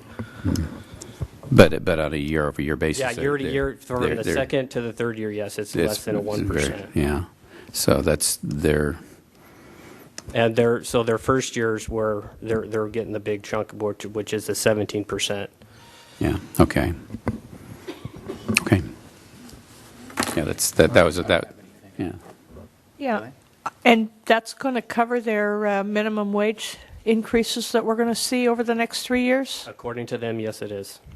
So we're not going to get a visit from them come January of... Maybe after the 3 years. Oh, okay, I don't... Yeah, after this will 3 be a years, I 3-year don't care, but we're not going to get a visit, we're not going to have them come visit you in 12 months saying, minimum wage went up, we need to up your Yes, rate. that was all brought up in the pre-bid and the walking, that it's all prevailing wage and to follow those guidelines. All right, thanks, Nick. No questions. Thank you, Nick. Okay, and I also have the owner of Natural Green. I'd like to bring him up and introduce him to the board. That would be awesome. Okay. Gilbert Zaragoza. This is our board. So. Good evening. I'm Gilbert Zaragoza, and I'm the president with Natural Green Landscape. Great. Are you a Camarillo company? No, we are based in Oxnard. Oxnard. Oh, okay. That's almost a Camarillo company. It's as close as you could get. And how long have you been in business? I've been in business. Natural Green has been in business for 8 years now. Okay. In Ventura County. Okay. Do you have other government agencies that you work for? Yeah, so we do. We've worked for the city of Oxnard before, but we currently do Port Hueneme base, Point Magoo base, local here, but we also do Lemoore base, NAS Lemoore. Okay. And you've been to every single park that you'll be taking care of, and you've seen what the level of care standard is? And Yes, I've been to every single park. Yeah, I'm doing the same thing to you I did to poor Nick. But these are really, this is really important to us. The parks are the core of what we do. And, once it's in your hands, it's out of our hands. But it's not out of our hands because we hear about it if we don't do a good job. Right. So it's really important to us. I know it's really important to Nick and Matt, too. So. Yes, yeah, I've talked to them. We got a good team put in place, and we have some great equipment that we're going to be using on the parks. So we got a little investment in there, and we think it's really going to benefit us to be able to service the parks. Okay. And my guess is you think you're going to be able to decrease your costs over 3 years, which is how you can afford to. Yeah. Yes. Okay. You got a little more up front for the learning curve. And right. And then with the prevailing wage thing, we didn't have those big increases, but our staff right now is we kind of hold them to a higher standard, so we're actually even above the prevailing wage or the wage that you guys are right now. So our staff is currently over that. Okay, over that level already, okay. I do have a question when you're done. Yeah, go ahead, Bob. I've been thinking about this for the last couple of months, but we talk all the time about prevailing wage, and I have a reasonable understanding of what that is. But from the businessman's perspective, tell me how this law, first of all, state the law as you know it, and then tell me specifically how it affects your bottom line. Well, it doesn't have a big effect because we're always trying to have the best. We're looking for the best pool of employees. So I think we just, as our business standard is, we just have a high standard of care. So our wages are kind of above those wages already. So it hasn't really affected us in any sense. Just because I think we have that high standard of care and we're above that pay scale already. That's the right answer. Thanks. Let me just add, I want to follow what Mark said. If you guys mess up, what's going to happen is we all get telephone calls, all our friends and neighbors and everybody, and then community starts calling us up. So I'm just saying, you have to realize that when something, and those parks are out there and everybody's looking at those things every day, and if something starts going wrong, it doesn't take long before my phone starts ringing. So anyway, thank you very much. I have something to say. Go ahead, Lee. If he does Point Magoo and Port Hueneme, we're small mice compared to the Admiral. So just thought I would say that. I'm very familiar with the militaries out there. So welcome. I'm sure we're going to prove it. So. Great. Do I have a motion? I will make a motion to approve the contract between the district and Natural Green Landscape Incorporated for landscape maintenance services. Second. Second from Dr. Dixon. Call the roll. Director Magner? Aye. Director Dixon? Aye. Director Mishler? Aye. Director Kelly? Aye. Chairman Malloy? Aye. Welcome aboard. Thank you. Thank you all. Look forward to working with you. Thank you. Thank you, Nick. Okay, item C, approval and award of contract agreement between the district and Brightfield Landscape for landscape maintenance and janitorial services for Pleasant Valley Field Sports Complex. Hello again, Director Malloy, members of the board. Tonight before you, staff is recommending that the board approve and award the contract agreement between the district and Brightview Landscape Services Incorporated for landscape maintenance and janitorial services at Pleasant Valley Field Sports Complex.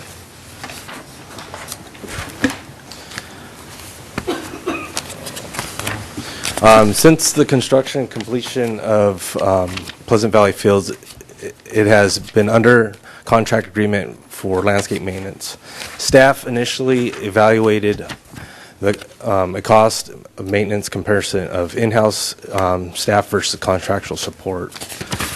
This initial evaluation identified that contractually managing the site would benefit the district by eliminating the need for capital outlay for equipment and the overall reduction of cost maintenance of the site significantly compared to the use of in-house labor. In November 2009, the district entered into a contract agreement with Valleycrest for landscape maintenance of Pleasant Valley Fields for an annual amount of $259,344. This original contract with Valleycrest consisted of a 3-year term with extension options. Now, in 2012, the district negotiated a 5% cost reduction to the contract agreement with Valleycrest for landscape maintenance of the Pleasant Valley Fields. We went to them. The district was we're feeling the constraints of the recession, the beginning of the recession. So we went to them and asked them for that reduction, and that reduction ultimately resulted in approximately a $13,000 annual savings to the district. Then again, in 2014, the district negotiated addendum, a 3-year and a 3-year extension to the contract agreement, with the addition of a janitorial service and an overall 4% reduction to that contract. This 4% reduction results in approximate $20,000 in annual savings, and this was due to our staff labor because we had the janitorial added to it and the cost of chemicals for janitorial.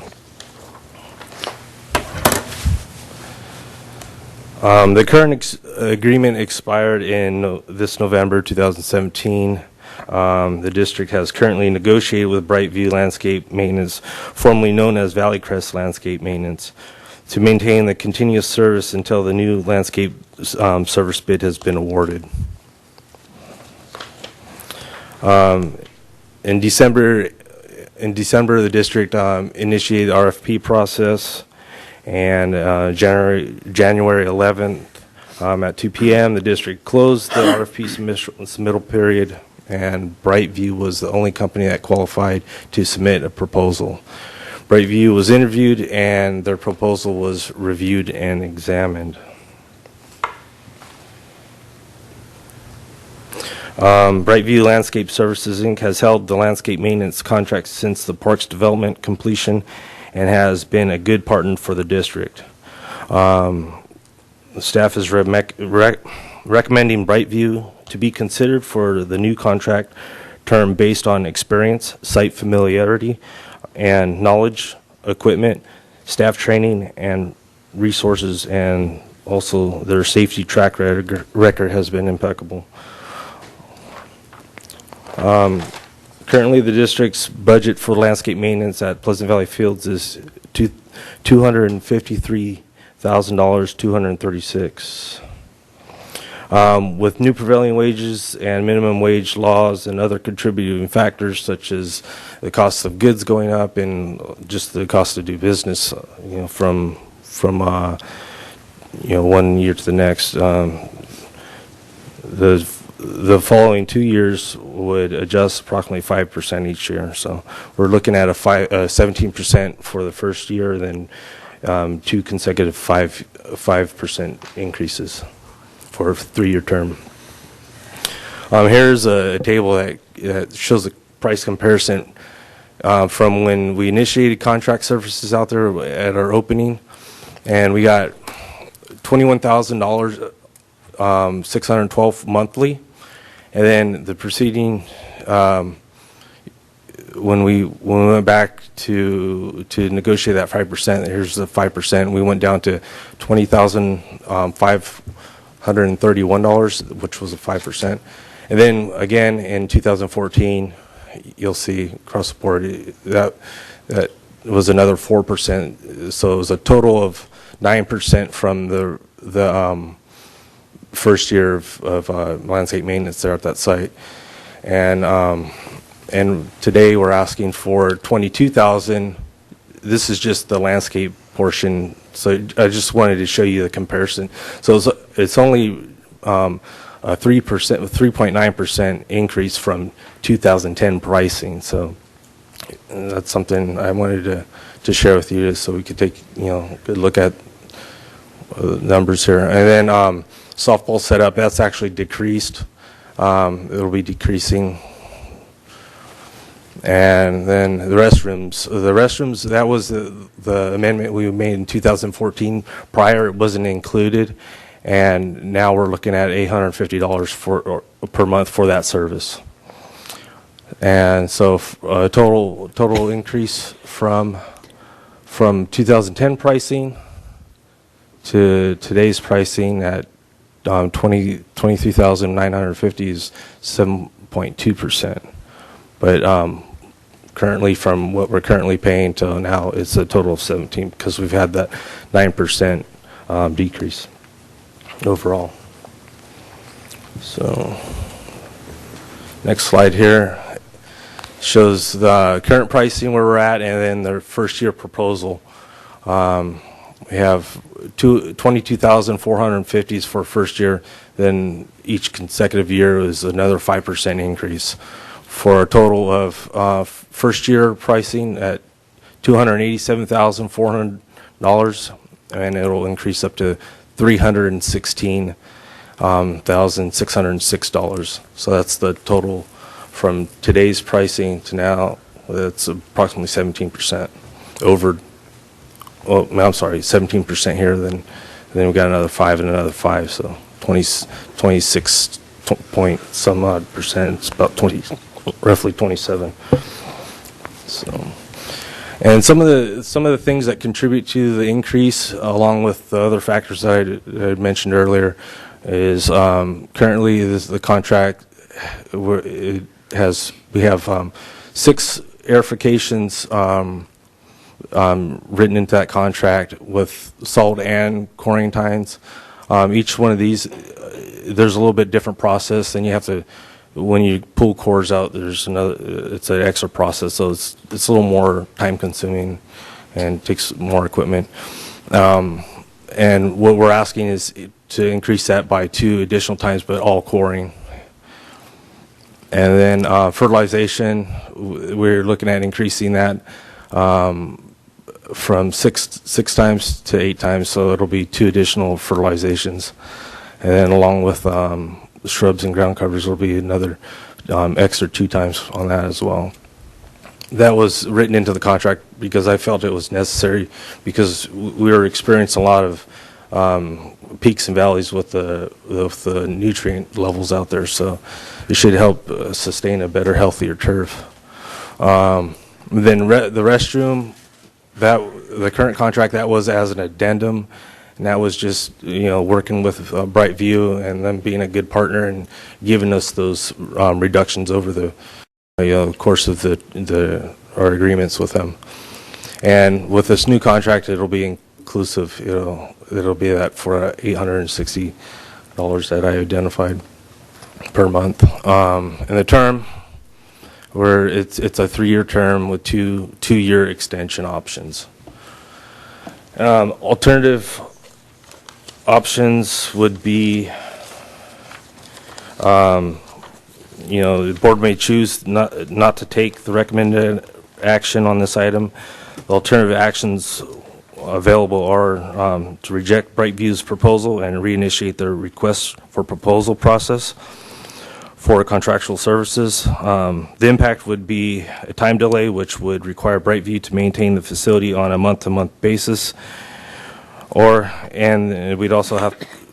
we could initiate in-house maintenance of this site. This action would require the district to invest both capital outlay for equipment as well as additional staffing. The fiscal impact, staff will ask the board for additional $14,235 for the remainder of this fiscal year, plus for the shortage. Right here, I have it. Oops. Right here's our allocated budget, and here's how much we've used to date. The remaining budget of $105,515, and then the new contracting for the next 5 months to carry us through June would be $119,750,000, and that's a shortage of that $14,235 that I mentioned. So staff is recommending that the board approve and award a contract agreement between the district and Brightview Landscape Services for the landscape maintenance and janitorial services at Pleasant Valley Field Sports Complex. I have Greg here, Santa Maria. He's a representative of Brightview. He's the area manager. If you guys have any questions that I can't answer, he's here in the audience. So. Thanks, Matt. Any questions from the board? Why don't you have him come up to the podium? He can come up and say hi.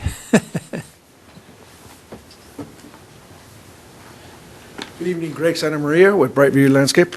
I've been with the company for 20 years, the last 10 years as the branch manager. Great. Thanks, Rick. Yeah, I have a question. This is maybe for sort of public education, and I'm sure it's a lot of it's in our packet here. But we just approved a contract to a different company for $170,000 to provide landscape services for 25 parks, and now we're being asked to approve $283,000. More than $110,000 more for the maintenance of a single park. I know it includes the janitorial services and the lining of the softball fields, but looking at what you just showed up there, those are very small numbers. So what is the extra $100,000 for a single park? What justifies that over the $170,000 we're spending on 25 parks? Well, this contract is a bit more detailed. It's everything. It's from the underground infrastructure to all the trees, the landscape equipment, irrigation controllers. They're responsible for maintenance and repair on all that. For example, we had a leaky booster pump out there. Brightview was responsible for pulling that pump, fixing the seals on it, and replacing it. It was as part of the contract, they were responsible for stuff like that: irrigation breaks, all vertebrate pest control management, any kind of other. They do that. We do top dressing out there. We core aerify. We fertilize. The other contract that we discussed earlier has none of that. So this is an all-inclusive. We basically just manage it. We don't have any staff time invested in there other than my time and just for some other incidental stuff. But it's primarily Brightview's responsibility for the whole site as a whole. Okay. And do you have any? This is probably, I don't know if you can answer this question, but do you have a sense of how, if you were to take over the management of the park yourself? I know that there's a lot of expenses in terms of equipment we'd need to buy. Do you have any sense of how many employees it would take to, if you dedicated them entirely to that park, how many employees would that take? I would have to have 3 full-time employees there, and probably augment some supplemental staff for tournaments and whatnot. Okay.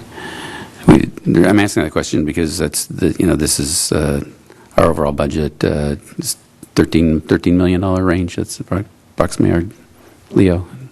Our annual budget is approximately $13 million. Is that? No, not even close. I'm not. Okay, I'm sorry. Give me that. Our annual budget. Just under 7.9. 7.9 million. Okay, I'm sorry.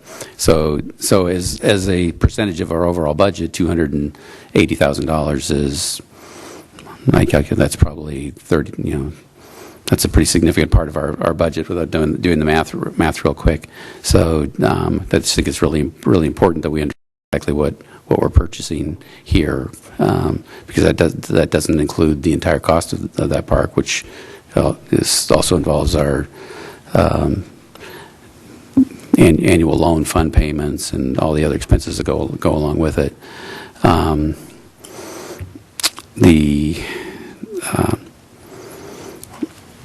Do you have any idea as to why we only have one contractor bidding on this project?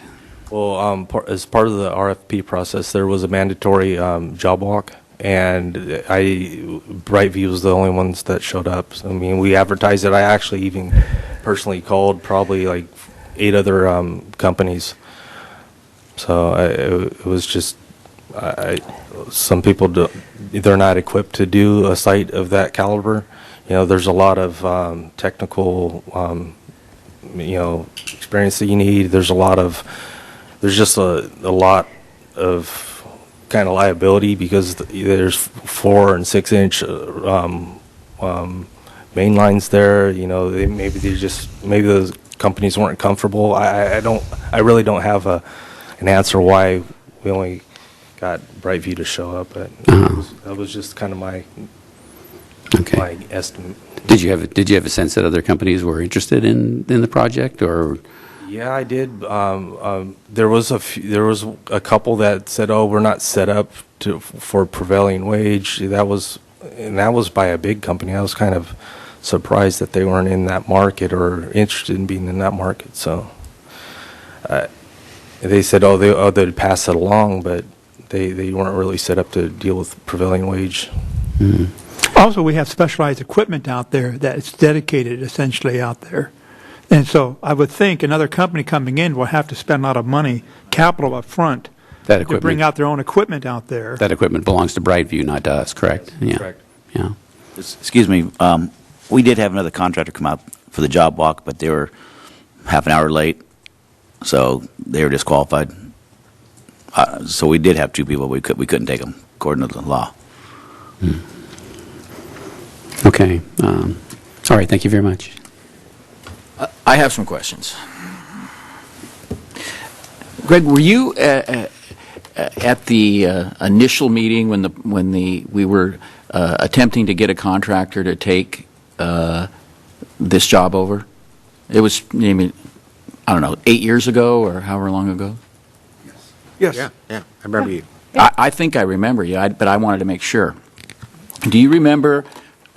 First of all, I'm going to say basically I'm mostly happy with the services, and I'm out there all the time, every weekend almost, a couple times a week, and so I take notice of what's going on out there. Do you remember when I asked you, or who? It may not have been you directly, but somebody else. Were you the only one there, or was there somebody with you? I believe there was one or two other people with me. Okay, I don't remember which one of you I asked, or if it was in unison. But I said, do you understand sports fields? Because this is just not some land that has some grass on it that is for general use. It was a sports facility. Do you remember my asking that? Yeah, I believe so. Yeah. And just frankly putting it out there, I don't think that's what we've gotten. I think, guys, it's just regular guys that you put out there that are not attuned to what is required to do sports field work. That's my personal opinion. May not be the board's opinion, but it's mine. Many times on a weekend, there'd be a tournament, and there'd only be one guy out there, and most of the time, all he would be doing is doing trash. Wet areas. Even though at the last tournament that I was at, the grass was so wet that it was spongy. And we had a solid rule up until this last time that the water is turned off at a certain point so that type of thing does not happen. And yet it did. A few months before that, there was a wet area down on the east end. And not only was it soaking wet right in front of the goal area, the guys were driving through it in their trucks. And so, while I'm basically happy, I think that based on what we're paying, the quality of the people out there that know how to do the work that we require should be increased. Sometimes we have a single gentleman out there, nice guy, doesn't speak English. How are we going to communicate with him if he doesn't speak English? I mean, there's just some irritating things. And like I said, basically I'm pretty happy. But there's some irritating things like, Matt, when are we supposed to broadleaf this facility? Because it's not on your list, and so I'm assuming it's on some other list that you didn't cover. We do that on a continual basis. Then how come I see all the broadleaf out there? It's a large park. That you could treat it one day. And then that's not what I'm seeing. I'm seeing big patches of things that have been there for a long time that I've noticed myself 2 or 3 times. With some chemicals, you're limited to the amount of times you could use them per year by the label and the state law. Well, that's perfect. So, and a lot of the good stuff that we used to be able to use, years ago, it's not available. Don't get me on that, Matt. You know I will get off on that. I'm just putting it out there. It's difficult to control weeds in a monoculture environment. It's one grass. It's they do. I feel they do a job at keeping all of the alien grasses and weeds. Yes, we could always do better, and we'll work through a lot of that stuff and get a tight program out there. But it is a challenge, personal experience. I know how difficult it is to manage like I said, a monoculture. It's really hard to keep those weeds at bay, especially when you got stuff blowing in from all sides. No, I know, and to tell you the truth, actually, up until just recently, I'm amazed. I know a lot of it's the dedicated equipment, not bringing in machinery from someplace else and spreading everybody else's weeds around. That's helpful, but I'm actually very happy about that. But I've just noticed that these large patches of broadleaf, and I know what happens quickly, especially after we had that big rain. Everything and its brother comes out. I just want to reiterate my original position that this is a sports complex. I don't know if you were here when the guys from AYSO were describing. Well, my wife runs the Eagle Soccer Club, and we have people similarly who constantly tell us they can't believe how well attended the fields are, and that's why I said generally I'm happy, but I just think there's certain things that we have to clean up, and so I want a continuing effort to improve and not just a status quo, and that's what I'm saying. But basically, I'm happy. Thanks, Bob. Elaine? Nothing. No comments? Nope. Mike? Yes, a question about like the restrooms going forward with this new contract. If you're in there and the water faucet doesn't work, is that going to be our staff, or whose responsibility will be? We're responsible for the maintenance of the equipment and the facility. However, they are responsible for the cleaning, the janitorial service. Okay, so if there's a tournament going on and the toilet plugs up or something, that's going to be on their staff? Yes. Okay, because I know our people used to come through there during a tournament. We because it's a partnership. We want the program to be successful, and we generally check in with them daily. I have my weekend staff that goes out there and checks in with Brightview staff, and they'll tag team. They'll say, is there any problems, any issues? So that way, if there's anything broken, and then our guys will go in there as well. And if they notice something, they generally take care of it, and then they'll flag down the Brightview staff if there is an issue. Well, let me ask, so like in coming up with the new contract, if there's a tournament going on or a major activity, are you going to have more staff out there besides just one or two guys picking up trash? You're going to have other people monitoring the restrooms and stuff, or is that the plan? Yeah, so we've changed that actually in the last maybe 18 months. Oh, okay. We have split staffs where someone comes in really early, and then there's a team member that comes in the middle of the day, and then somebody that comes in through the evening, sometimes till 7, basically from 5 to 7. But you can have people there all day long, you're saying, during it? Okay. 5 a.m. to 7 p.m. Okay. And I want to follow up a little bit with what Director Bob Kelly was talking about. I think overall you guys are doing a pretty decent job, but I can still see room for improvement. This is not like we're not there yet. I mean, we still have, in my opinion, we can still go up another tier here. We still have another plateau we can reach. And one of the things that gets me going, but, Bob was talking about the different grasses and stuff. One thing that gets me going, I'll walk across the fields when it's during the summer, during the fall season, it's dry, and it's hard to get water down and stuff.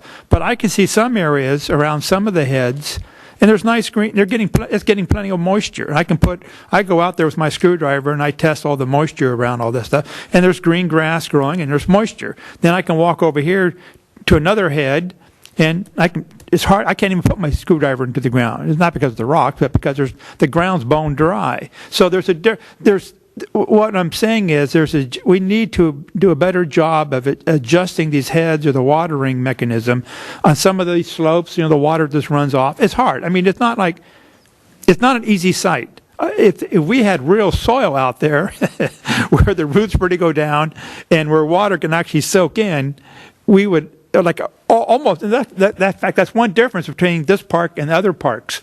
It's because every other park here has native soil in it, just about.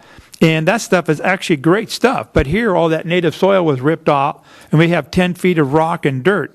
And it's very hard to grow real grass on a site that doesn't have any topsoil.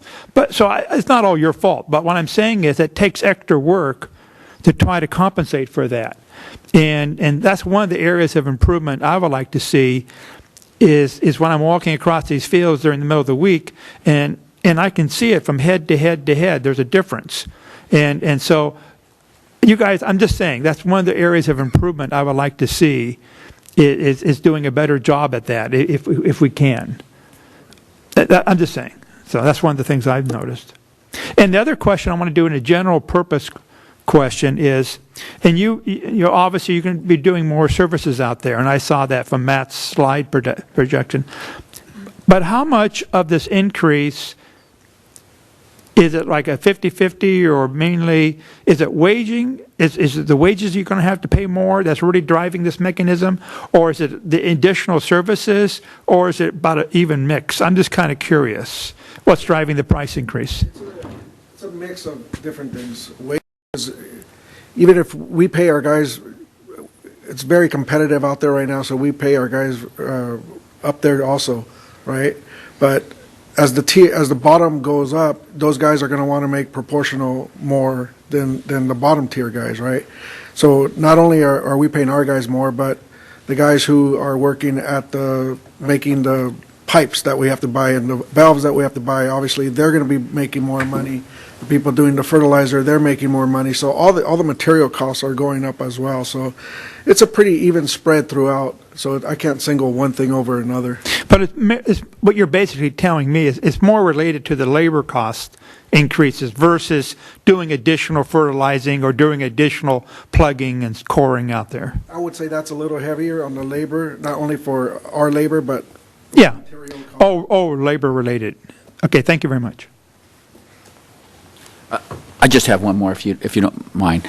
Just one quick question.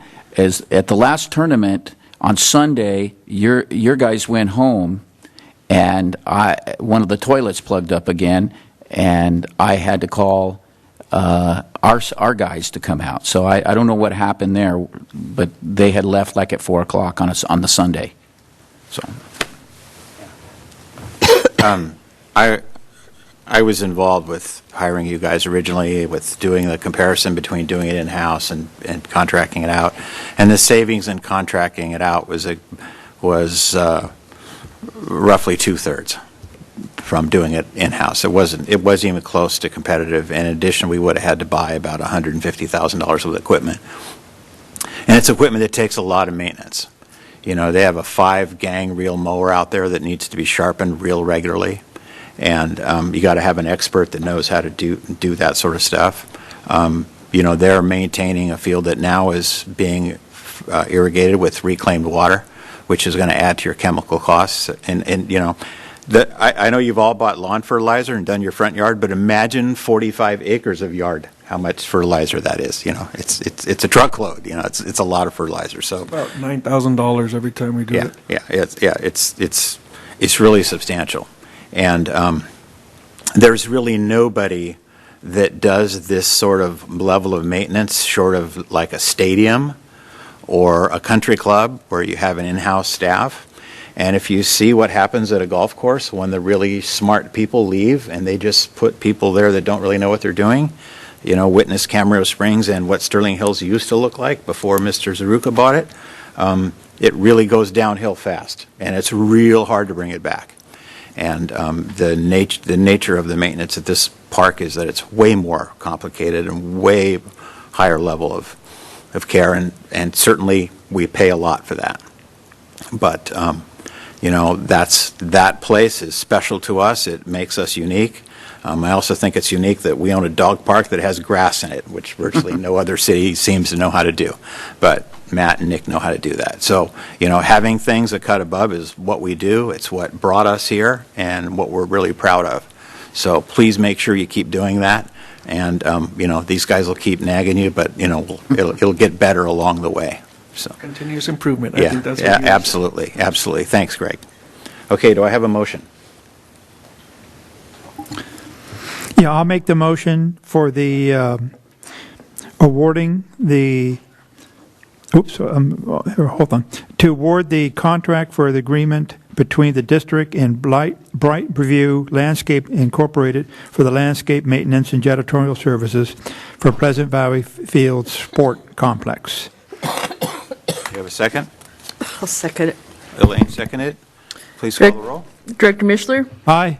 Director Magner? Aye. Director Dixon? No. Director Kelly? Aye. Chairman Malloy? Aye. Okay, we have 5 more agenda items plus all our comments, and we've been at it for 2 hours and 40 minutes, so let's take a break. We'll take a 10-minute break, come back at 10 minutes till 9. We're adjourned.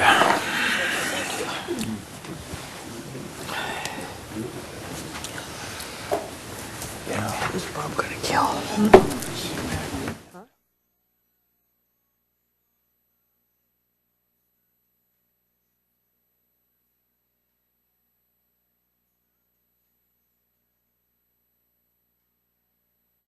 In Camarillo Village Homes, LLC.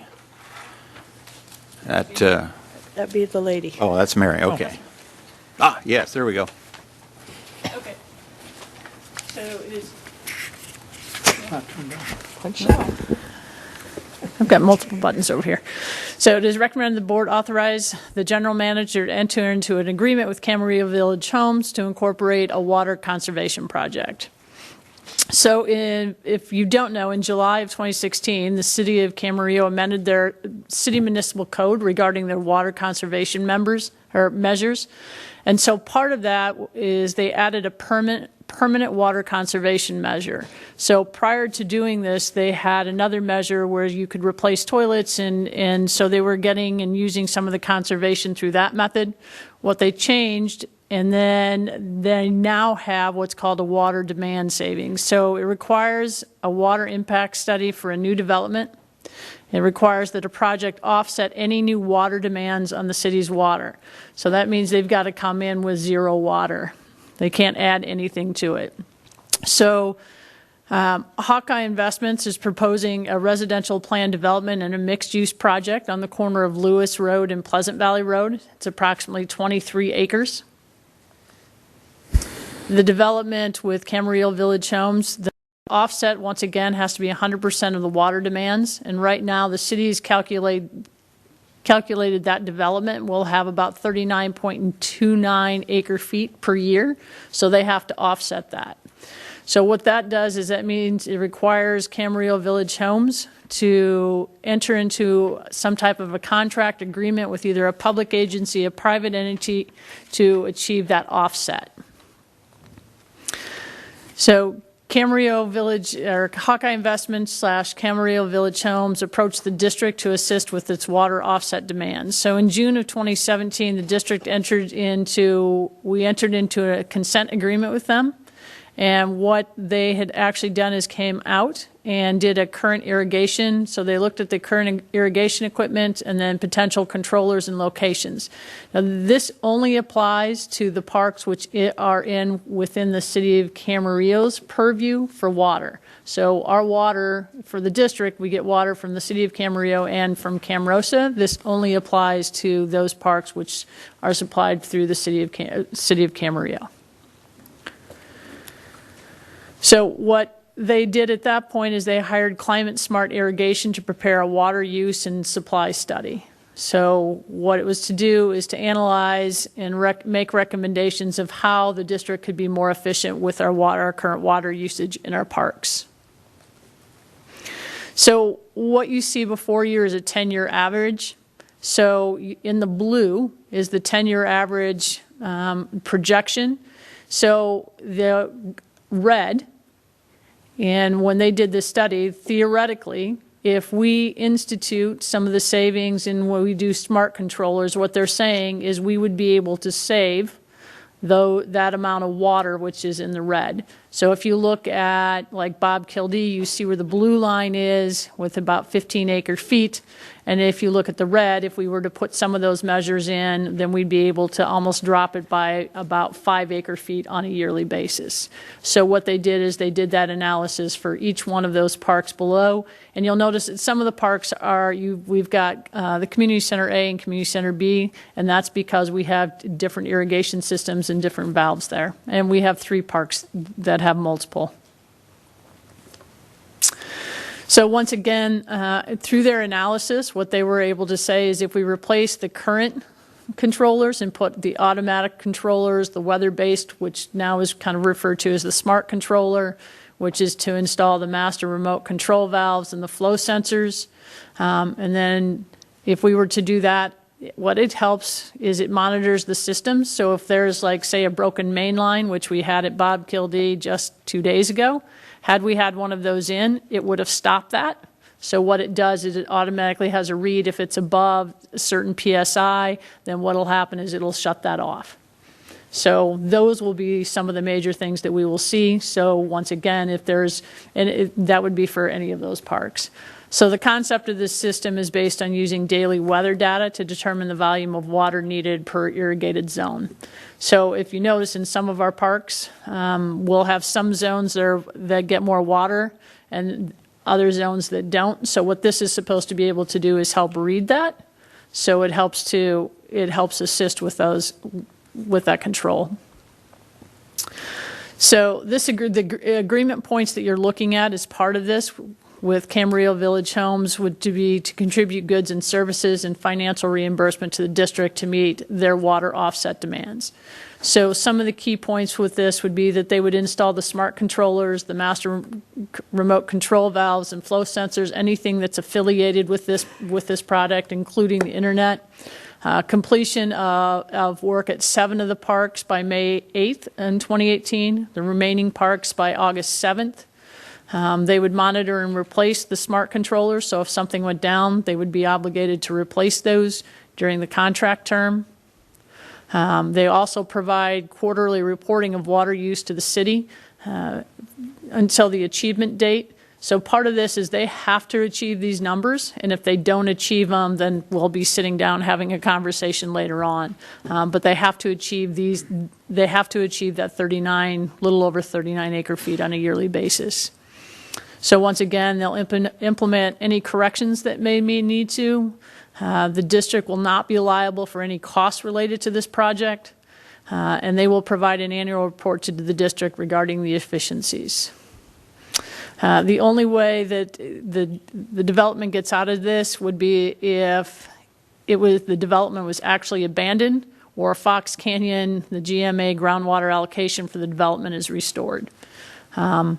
Other than that, they're in this contract right now, or this agreement as a partnership. They would be in this for the minimum of 5 years unless they were able to meet the 39 earlier. So part of this, some of the stuff with the city is they have said that they have to be able to meet these. So it's just not a matter of them getting the will serve as soon as they put the irrigation controllers in. They actually have to see the results, which is why you have monitoring that's in here and is part of this agreement. There's currently no fiscal impact to the district. And then if you have questions, I actually have Brandon Mann, who is actually with Hawkeye Investments. If you have specific questions for Brandon, or if you have questions for me as we go through this. I'm sorry, can you have Brandon come up? Absolutely. Didn't we do this for the homes on Verdugo? We did. Actually, we had entered into an agreement with Comstock about a little over 2 years ago when we were working with them on the other side of town.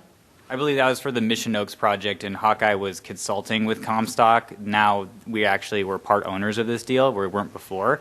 And I guess what happened was that was during the drought. we had made an agreement with the district that Comstock was, I guess, supposed to honor, and then something happened where they got their will serve from Camarillo, but then Camarillo rescinded the requirements or something, and it didn't end up going through. So we didn't get that. We got the controllers. We got from that, we ended up with all the controllers, so we have all the controllers and the master valves and everything for that side of town, but it was only for the irrigation and stuff over in the mission, on the mission part from Camarillo. It was not for any of the parks or anything on this side of town. So this will be a 5-year deal? Or until they get they've met their water allocation requirement? That would be correct. I think it's up to... 5-year average, so yes, it could be up to 10 years, I believe, is the total term date. But as long as there's a 5-year average, and the reason we did 5 years is because some years may be super dry, some years may be super wet, but over 5 years we should be able to achieve these savings on average. So what happens after 5 years? After 5, well, this, as it showed, by August 7th, we should have everything in the ground. The ongoing contract is just basically for maintenance and providing reporting. So after 5 years, if we achieve the required water savings, then you guys will already have all the systems in place, and we would just kind of hand everything over to you, and you keep the benefit forever. We just wouldn't have to continue to monitor them. And by monitoring, that's paid for the internet service to each controller. Right. So that would be pay that, or when, like on the other side of town, is at some point in time, if we have to replace any of the systems or whatever. But if we're receiving almost 40 acre feet of savings, that's well worth the other part. Yeah. Correct. Okay. I just want to make sure that absolutely there is some minor fiscal impact at the end of the 5 years. So. Do you know what is the actual cost per acre from the city these days for you know that off the top of your head? I don't. An acre foot? I don't, and they, because of the water ordinance and the, when the drought happened and the city did the new ordinance, they wouldn't allow us to purchase any water from the city or even pay into. Originally, we had tried to pay into the desalter, but that only is available for 25 years. So the city, even though that's almost longer than I've been alive, it's not. Okay. The one thing I'm trying to make sure I understand this. I understand what you all said and everything. If to say X time forward, next year or something, we're sitting out there and it's a drought situation or whatever, and is the district controlling the water going out through the system to the grass on these in trees, whatever? I guess this includes the tree areas or just only the grass area. Do you know? Okay, so there's a couple of things with this agreement. This does not mean that we go into a drought tomorrow and we shut off all the water. So Hawkeye Investment has no control over what and how we water. What they're trying to do is see if there's some savings that we can get from some of the breaks and to be more efficient. They don't at any time get to control whether we choose to water, not water. That would be controlled like last year, 2 years ago, when the city said, as well as Camarillo said, instead of watering 3 days a week, we have to reduce our watering to 2 days because now we're going into a stage 2 or stage 3. So Hawkeye has, and Camarillo, I'm just going to say Hawkeye right now. It's easier. Only has control of what they're putting in the ground. They don't have control over what we water, how often we do. The only thing that would happen there would be if we went into a stage 2, stage 3 water, which then the city would have control over that. Now, your numbers that you had here for the park sites, I'm looking at page 224 of our handout of 321. Yep. It's page 2. Oh, here we go. Yeah, right. Back to that one. This is the number for the entire park site, I'm assuming. This is the total water at that site, which would include not only obviously the grass uses up a lot of that water, but if we had some areas that was trees or something, that would include the sprinklers around those trees and stuff. It's irrigation. So when we're looking at those numbers and the system you're talking about putting in, it's not just for the grass, it's actually for the entire park site. Am I correct on that? Yes. It's for the entire irrigation system at that. So these numbers are entire park site. Okay, thank Correct. you. Okay, thank you. Mary, you said that on the Camarillo side, that we do have some of these smart controllers already installed. Yes, we do. Are we using them in the way that to their maximum benefit, or do we have internet monitoring of what's going on? We do. Them? We do. And are we aware if we achieved a water savings with those systems?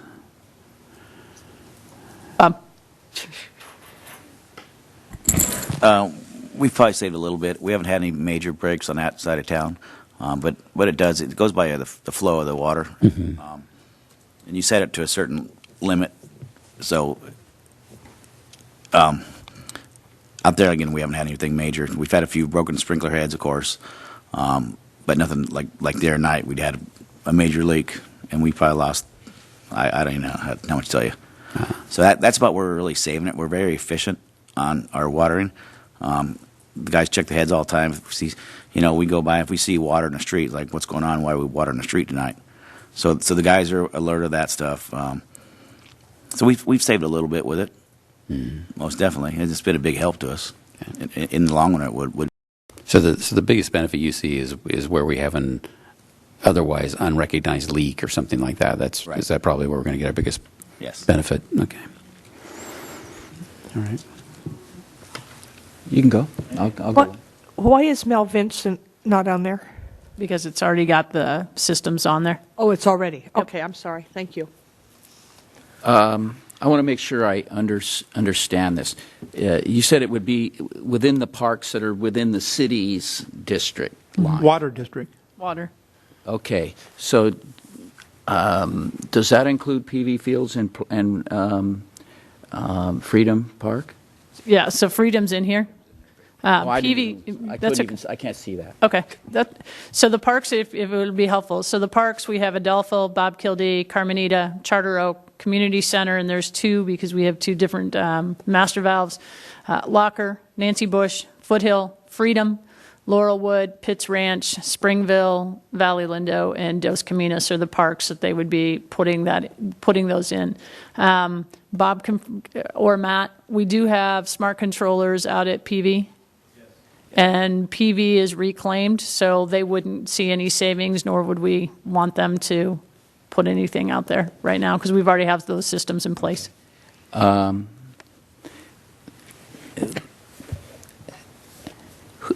assume we go out to Freedom, and we see, the grass is brown and it's dying. Who makes the call on upping the water, and who actually does it? That's us. Yeah. So how does the developer guarantee that he meets the criteria for water savings if we have control of the controllers? So the hope is, for both of us, is by them putting the controllers in, and if we can save and we can be more efficient and we're not losing it, then we would want to do that because water costs us money. So if they can put those controllers in, and like Bob said, had we had a controller in earlier, Brandon, you just saw a huge decrease in water. So I don't know how many gallons you think we lost or how many acre feet, but we had a mainline break at Bob Kildee. Had we had this in, it would have shut that off, which then would have notified us that we would have had a major leak, and we could have taken care of it and wouldn't have lost all the water. So that's where, hopefully that we're going to see savings on some of those areas. Or if, let's say, right now we're over irrigating in an area, these controllers, in theory, should be able to see that we're over irrigating in some areas, and then would be able to make some of those adaptations. So just for anybody that's watching on TV or what have you, the reason that we would do this is to try to save a little water, and I think the consensus is unless we have a break, it doesn't really save that much, right? Right. Okay. So we're doing this so a developer can build high-density houses. Is that pretty much it? It's medium density, but actually when it was farmed before on the 23 acres, I believe it was using 46 acre-feet a year, and we had proposed about 309 residential units, and only are going to be using about 36 acre-feet a year with about 3 acre-feet a year of irrigation and landscaping. Yeah, but there'll still be a lot of cement out there, right? I would believe so, yes. Yeah. So you're only doing this because you have to, right? Well, yes, it's part of the conditions of approval to get our project approved, but also I had the option to go to any other private or public agency, and I chose to go with the Parks District to try to provide a big benefit for the city. Well, we got the most grass, right? So, I mean, I can buy so much. That's not one of them. Well, Bob, one of the things that you can't see, I guess, but I've noticed, is that there's actually a couple of parks, Freedom Park B, which one? and Valley Lindo, where we're actually underwatering now. Yeah, there's some parks where we had a negative in there. So on average, I believe if you read my consultant Mike's report, he projects that over the 10-year savings, if everything was done right between the smart irrigation, where the controllers can, I guess, determine the weather and, if you're under or over irrigating, and with the mainline breaks, about 60 acre-feet a year would be the top end. Yeah. And so we feel pretty confident that we can meet the 40 that we need to, and we have that gradient to have some breathing room. Yeah. And some of the parks, I believe, were under irrigated per Mike's analysis, and so we would actually spend more water there to make sure everything is irrigated correctly. I saw your company was listed. I read the people that were listed on this sheet here. Where's your company located? Whereas Hawkeye Investments too? Yeah. It should be on one of the signees of the contract. Where you're located physically. Oh, where I'm located. Oh, well, my father has been building in Camarillo for over 40 years. Unfortunately, he passed away 2 years ago. But I'm actually located up in the San Ynez Valley back with my mother right now. But he built the Target Center, the Crossroads Center here, helped rezone the outlets, and basically helped to develop basically everything Village at the Park, the Fairfield site, and help Springville out. Okay. Mary, okay, I've listened to this, and it looks like a summary of this would be, if nothing breaks, we aren't going to save very much. Okay? If something breaks, then we might save some on water. There was a recommendation that we approve this. What's the basis of what's the nuts and bolts of the recommendation? Why would you ask us to do this? The reason I would ask you to do this is because if we have equipment in our parks that could potentially make it more efficient and that we could save water, from a district standpoint, why wouldn't we want to do that? The district is at no disadvantage by doing this. So we don't pay to put the equipment in. We still have complete control over how much we water, what we water, and all of those things. But if we can update our irrigation system to have a smart controller to help us do that, the question would be, why wouldn't we want to do that? I think that goes back to the word you used before, hope. You hope that this will happen, but how much does this equipment cost? You guys are spending roughly... Yeah, like probably just even $100,000 in equipment alone, and those are just on estimates. And then we have labor costs as well and an ongoing monitoring. I'm going to have a consultant, for the 5 years to monitor, and we have a budget in place to, compensate the district for replacing. So it will be a hefty expense, but. Well, I know that the cost of the maintenance. What's the life expectancy of these controllers? Matt, do you have? Just based on some controllers that we have, we've had a smart controller installed. Mark, Matt, why don't you come up there? People at home probably can't hear anything you're saying. Well, equipment-wise, based on our experience we have a couple smart controllers that are throughout the district currently, and some of those we've had over 10 years, and they're working fine. If we have issues with them, we send them in for repairs, and then get them installed. But yeah, typically I don't have too many problems with the equipment that we've that we've experimented with. If the irrigation system turns on and there's no water flowing, it will tell you this, won't it? It won't notify you? You typically will get a no-flow alarm. Okay. Like if it's not flowing any water in that station, somebody could shut that valve down, or you might just have some issue with the For example, I'm thinking back a couple of years ago at Wood Creek Park up in the Mission Oaks area, where I noticed the grass was getting browner and browner week by week, and after about 2 or 3 weeks, it was getting very brown. And your staff went out there and found out that the water district had disconnected their line and forgot to turn it back on again. So we didn't water for 2 weeks out there, even though the sprinkler systems are turning on. There was no water coming out, of course. So that would have indicated to you if you had that there. Yeah, it would send you an alert that during that cycle when it's scheduled to flow. Okay. And the other thing, for the people at home, in our budget, about 9% roughly of our total budget is water. So if we can have an impact here, this is not going to cost us more water, and maybe at a few parks, but basically we control that. And if this can save us a little bit, when 9% of your budget is water cost, and even if you can put a small dent in that, that's going to make a big impact on our budget coming up, potentially.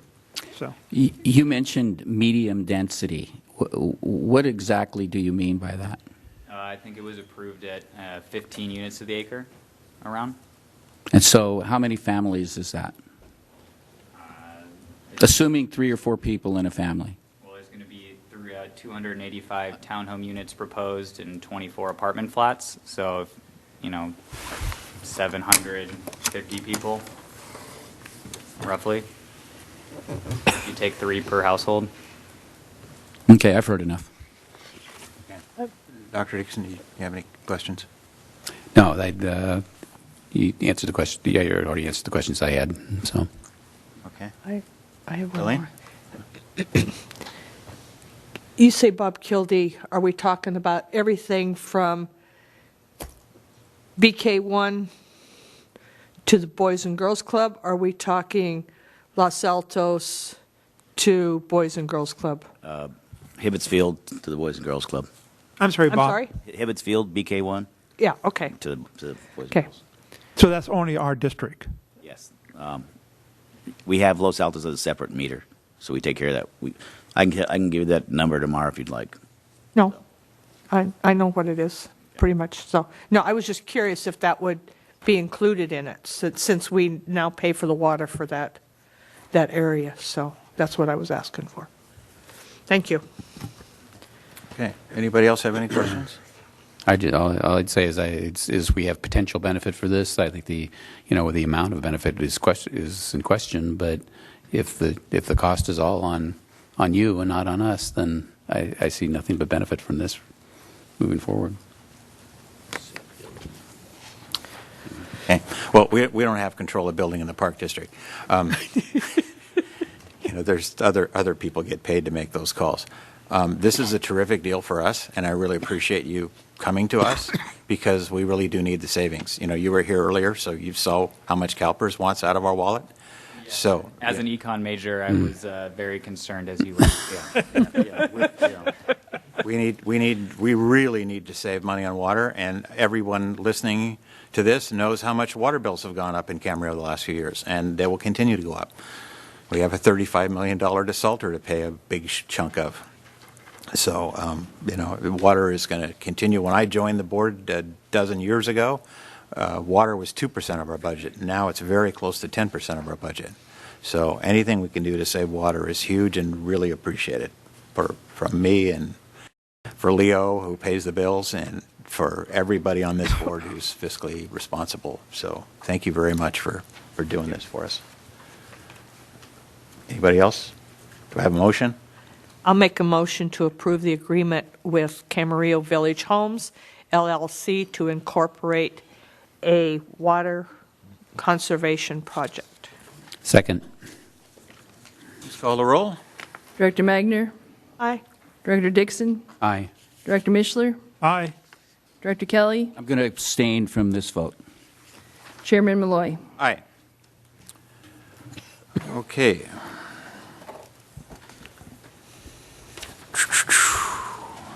Item E, comparison of California Association for Parks and Recreation indemnity, Capri versus Special District Risk Management Authority, SDRMA, training opportunities. Megan. Good evening, Chairman Malloy and members of the board. Tonight I'm going to present to you the comparison of Capri versus SDRMA training opportunities. So tonight I am requesting that the board consider approving the board continuing coverage with California Association for Parks and Recreation indemnity. So the district is currently a member of Capri Joint Powers Authority, and our current services include workers' compensation, general liability, and property damage. At our July 2017 board meeting, staff brought before the board the cost comparison of Capri versus SDRMA.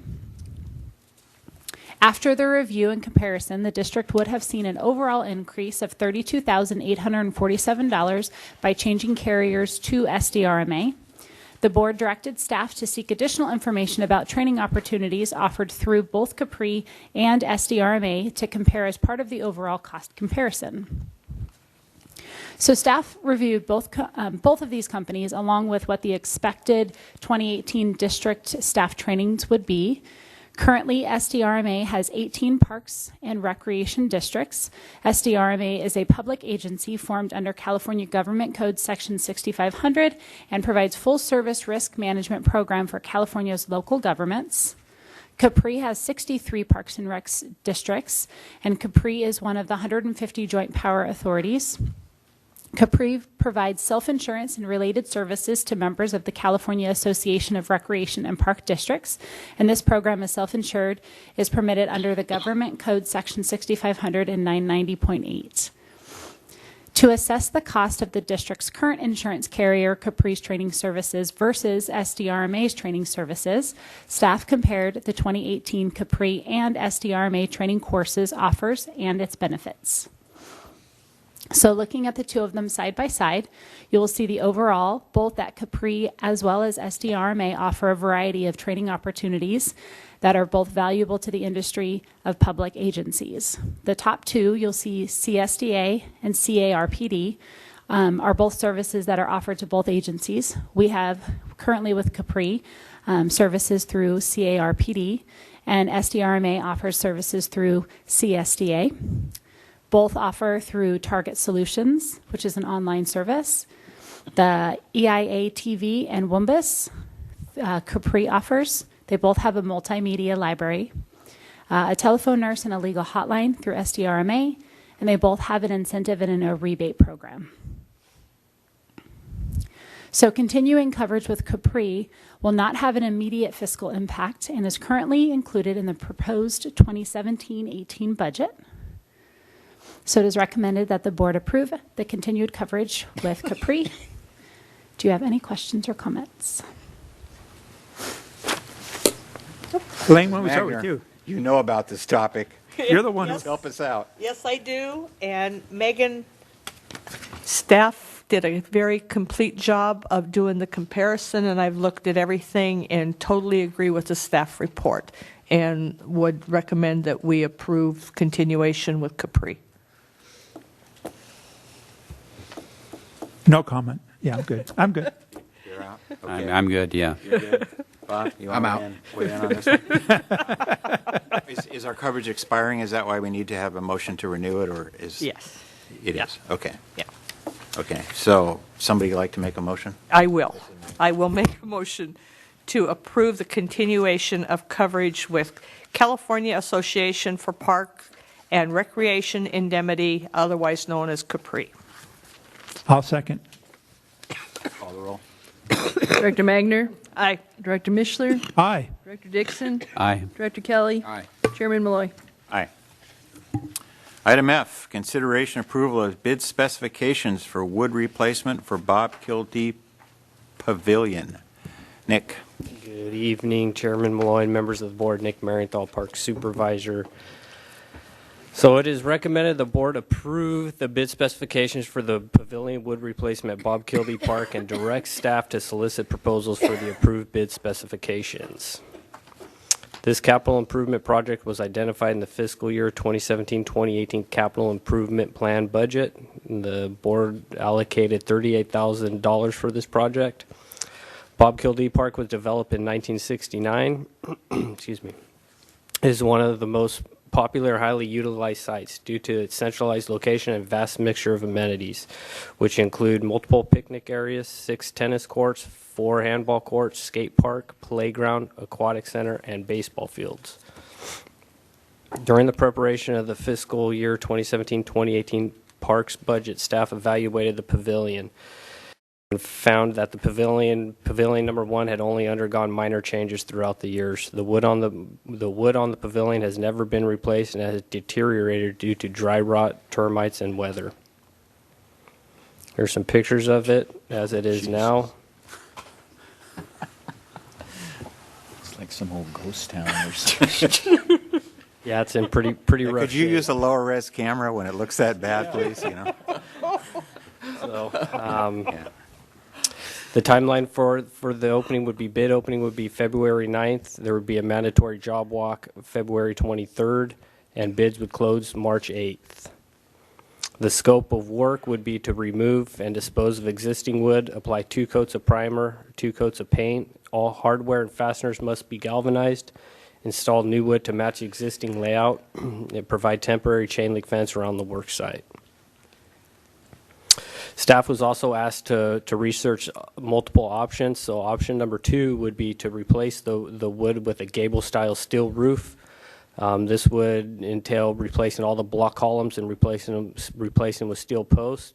Cost for this option would be approximately $65,000 to $85,000 for material only, and structural engineer costs are unknown, as well as installation cost at this time. And there's a picture of what could be with the gable-style steel roof. The third option would be to replace the existing wood with recycled plastic lumber. Cost for the recycled plastic lumber and adding 8 additional columns to support the 20-foot span of the lumber would be $49,000 to $58,000. Installation costs are unknown at this time. There is actually one more option we could look at that's actually not on there, and I apologize, but it's going with existing regular timber lumber and putting the recycled plastic lumber just for sun exclusion on top. So that's something we could definitely talk about. So the action before the board at this time has no current fiscal impact. However, it will have a fiscal impact when bids come back.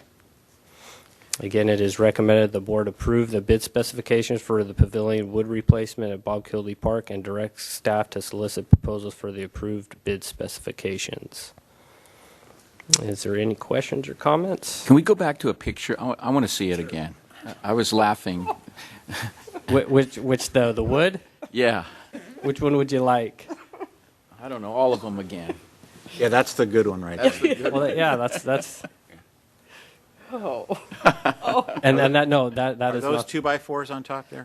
those are actually 3x4s on top. Okay. 3x4s. They're 2x4s now. Yeah, it was kind of hard to get the exact. Now, we could have this job bid to have an option, as we've done before. Yeah, of absolutely. wood or plastic. Yes. Lumber on the top, right? Okay. Yes, And the absolutely. plastic lumber on the top wouldn't require repainting and sanding and wouldn't deteriorate to this place for. Yeah, no, absolutely. We could definitely do that. Yeah, because the plastic was like my suggestion to research it, and when you talked about the Yeah, and in researching it, it was kind of tough. They do a lot of stuff, but nothing to this size. The dimensional size lumber, those are 6x14, so they're big timbers, and the span of them is 20 foot or 24 foot. I'm sorry. So the columns are 20 foot on center. So to find something to match that was pretty difficult. And they weren't even sure. They wouldn't warranty it unless we added extra columns, as a matter of fact, because they were afraid of it sagging over time. Yeah. Is Did you, on option number one, you didn't put a cost on it? Is option number one to just replace it with wood? Yeah, so option number one would be to replace it as is. I've had a couple companies come out and give some rough estimates. So the approved budget is $38,000 for that option. Okay. And what's the lifespan of the plastic? The plastic is a life. They say it's lifetime. The warranty is 50 years, and that does not cover sun exclusion, and that's about it. But it will. A couple things. Let me back up. So if we do not put the columns in, the extra columns, they will not warranty it because they're saying that they think it will sag on the big timbers. The other timbers are 50 years, again, excluding sun exposure. Can we get the big timbers in wood and the little ones in plastic? And that's what we would. That's your option 3, you're saying? Yeah, that could be part of the option 3. Instead of replacing the big timbers there and there, we could replace those with regular wood, and the 3x4s replace with the plastic lumber, recycled lumber. It would seem to me that it would be easier for us to regularly paint just those major beams and then not have the extra work of sanding and all that sort of stuff. Yeah. And No, in absolutely. fact, it's not realistic to. Yeah, and there's, I believe, 172 of the. So there's a lot of time that goes into painting those, prepping those. Yeah. So that's been up there for 49 years. 49 years. That is original. If we don't replace it soon, it's going to be one of these antique sites, and we're not going to be able to touch it again. And how long would it be down? Give me an idea how long it would be down, since I know that's such a hot location. So for construction, I would say no more than 3 weeks. Okay. 3 weeks to a month total. One thing we will have to look at, though, is if we do decide to go with timber, is ordering it. That stuff is specially made and comes from Minnesota. So they're asking for at least a month turnaround. So that's something to keep in mind. And it's 8 below there. Yeah, I didn't, but I'm sure glad I'm in California right now. Just thought you'd like to know that. Nick, we could probably salvage those big beams, couldn't we? I bet you in the middle of it, some of it's fine, and yes, you could definitely recycle. People are looking for 50-year-old lumber? Depending on what's in the middle, and when we cut into it, we'll be able to tell. But there is severe termite damage throughout. Could be. If I can say something, the Trek wood that we're talking about using, if it's not supported every 12 inches, it will warp. I know I've had friends do decks, and they'll put 16 inches or 2 foot on center. That wood will go like this. So it's got to be supported every 12 inches on center to keep from warping. And that right there is not 12 inches. No. Those have big spans in between them. You'd have to put another row on top of that very top one. Well, what you're proposing will include that modification, Bob?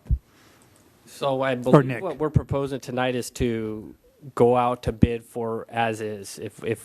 And Mary, correct me if I'm wrong, will we have to reword that if we're doing something? Yeah, so that's an easy enough reword. So one of the things that we can do is just do a bid alt.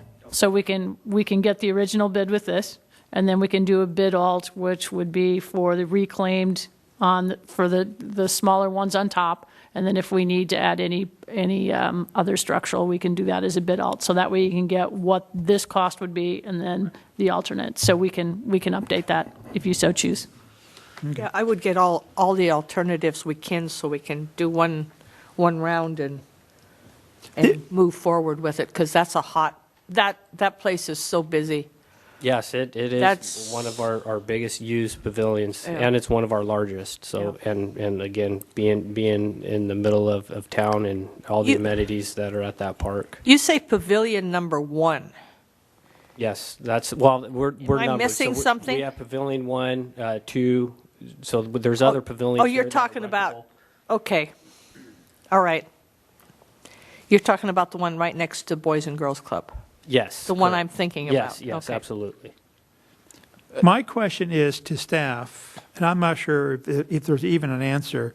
You had an option 2 in there, I think, if you had the little picture of the diagram with is that a waterproof type structure, or is this a shade structure That one? That one there, that's a steel, that's actually steel. That's a waterproof structure. Absolutely, but Okay. there's still, even though it's steel, there is quite a bit of maintenance that's required.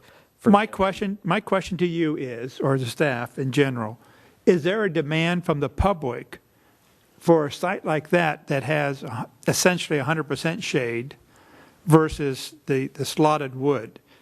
Is there a demand one way or another from the public? I mean, most of the time the weather's so nice here, I don't think it really matters, but I don't know if during the summer that would be a benefit or not. I don't know. I'm asking staff if you guys have any input or you don't. Ask Karen, because It definitely would have an impact. We don't have many sites that do have complete roofing. Are you saying people prefer that if they could? Yeah, they're looking for complete coverage, yeah. In fact, like Mission Oaks and Pitts Ranch, and then those are for the smaller sites, and then Camarillo Grove, area number 1, are the only ones out of all the parks that have any complete coverage.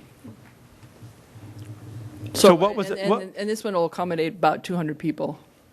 so for a structure like this, Nick, at that site, and you had the information in the packet. Yeah, it's right. It's so there that it is.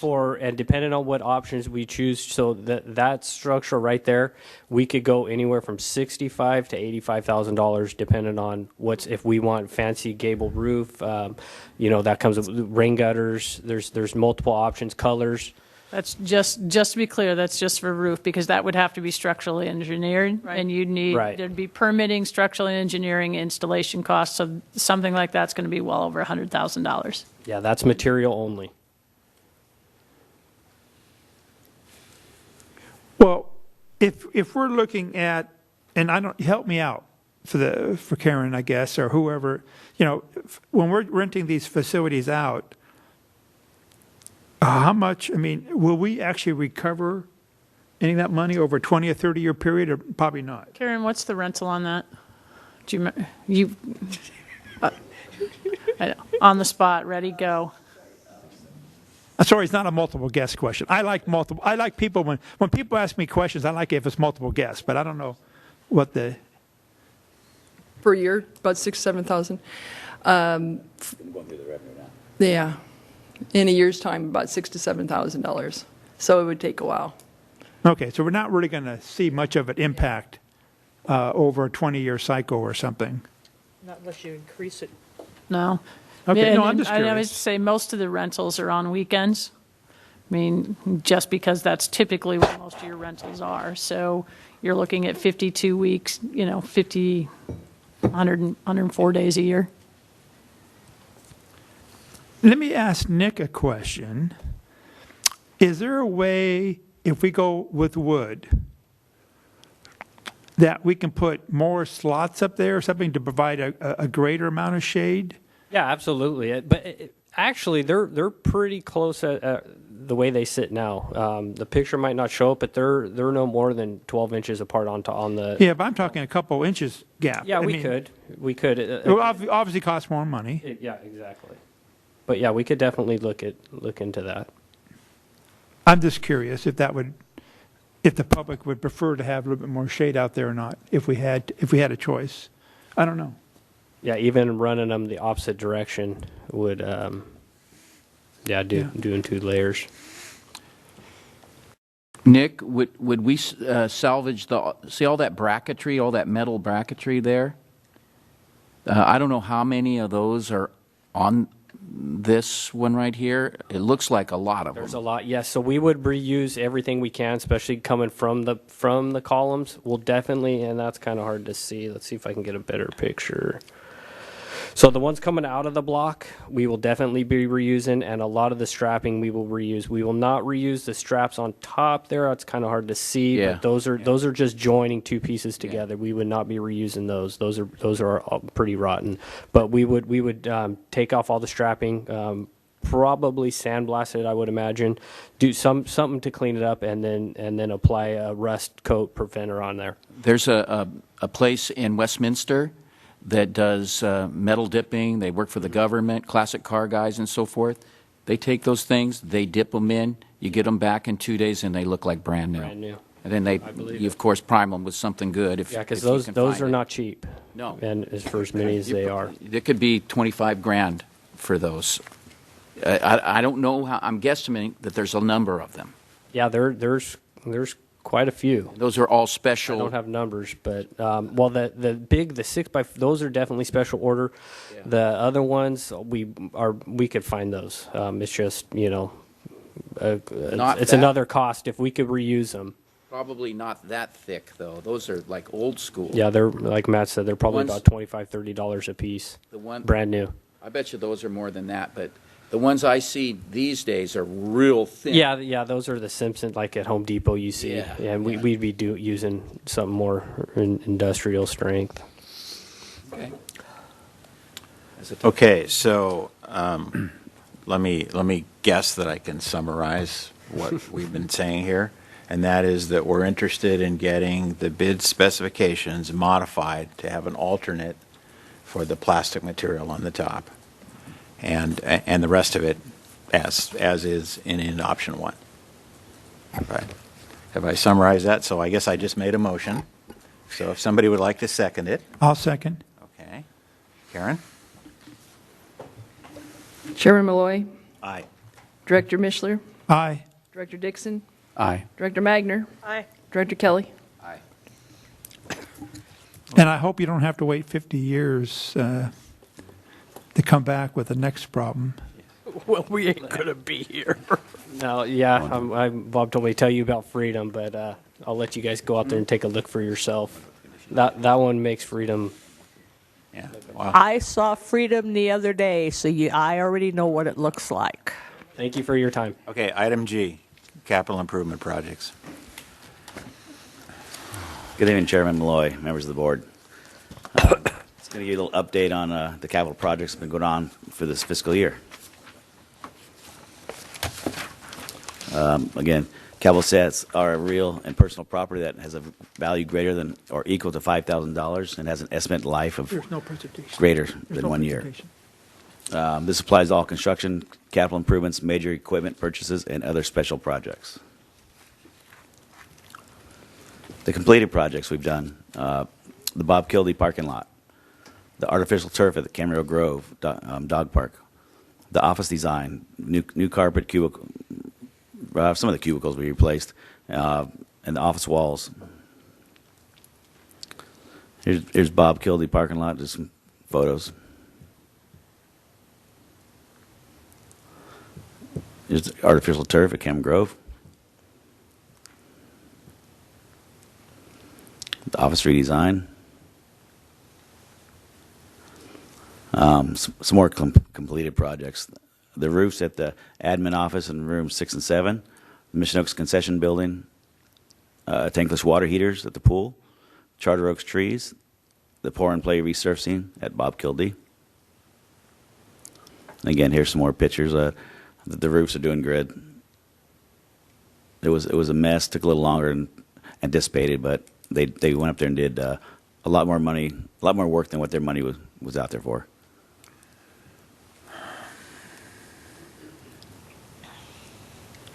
Mission Oaks, Bob Kildee. You can see they're cutting it out and putting new pieces. And also at Bob Kildee, we probably spent about $5,000 recently on parts, which is not part of that. There's our tankless water heaters. Projects that are in process. Auditorium patio, it's going right now. Auditorium restrooms, we wanted to start this week. We keep getting put back a couple days, and we're going to start today, but the firemen in there are doing 2 days of testing, so we pulled off that job. So auditorium ducting should start next week, along with the restrooms. The Springville Dog Park, that's in process. I'm waiting to get back the plans from the architect. Freedom Park baseball design, that's being designed now. Pleasant Valley Fields, that job will happen in March 21st, I believe the day is. Bob Kildee Pavilion we just talked about, and then I'll be coming back to you for the Freedom Shop driveway. And here's the cost of everything. We estimated $150 for Bob Kildee. It was actual cost $166. Office design, 53, came back at 22,608. Admin room, 6 and 7 for the roof, 125. It came out at 133. Camarillo Grove Dog Park, we estimate 20, came at 19,260. 160. Charter Oaks, we put 10, we were at 11. Bob Kildee Porn Play, 25, and we spent 17,600. Mission Oaks roof, we had 30,000. I came in at a little under 18. The tankless water heaters, we had 37, and the 26 is not an accurate number. It's very close. We were waiting for the plumber to get back to us today. He never called to tell us what that bill was, so it's around that number though. So total, we had estimate 450,000 for those 8 projects, and we're at 413. So we're difference of 36,280 right now. So, any questions? No. I really appreciate you doing this because we're at the midway point, and then there's lots of things going on. And one of the things I hate to see is to budget for a bunch of great things and then not be able to get to them all. And it looks like you're really on track to getting to them all. And the tankless water heaters has got to make you the biggest hero of the pool customers ever, because now everybody gets a warm shower right now. Not quite yet. We're still working through them. We still have some bugs. Yeah. But yes, we've had quite a few compliments about it, so they're happy. Yeah, great. Thanks, Bob. Thank you. Okay, number 9, informational items. Start with me, and I'll try and keep it brief, since I broke my record for the longest meeting with an even longer meeting. First of all, on January 23rd, the Senior Center had a fundraiser at Pickup Sticks, which was very successful, thanks to Jane Robb and her crew. I saw several staff members there eating lunch when I went with Director Mishler for lunch, and when I took my wife for dinner, several staff members were there again, and quite a few seniors, and I'm sure we raised a good amount of money. So thanks for that event, Jane. We had our annual board planning meeting on January 29th in the Senior Center, and we had some excellent preparation by Mary. Thank you very much. Going through our previous long-range plans and matching them up to what we've done and what we had to do. We had our needs assessment forum on January 20th, which was very well attended. It was in the Senior Center, and I would guess we had 60 people, 70 people? 52. 52? 52? Okay. There you go. You know, sales guys are always pumping up the numbers, so. But it was very well attended, and also You're just rounding up. Councilperson Jan McDonald and City Manager Dave Norman were there, which I really appreciate their attendance.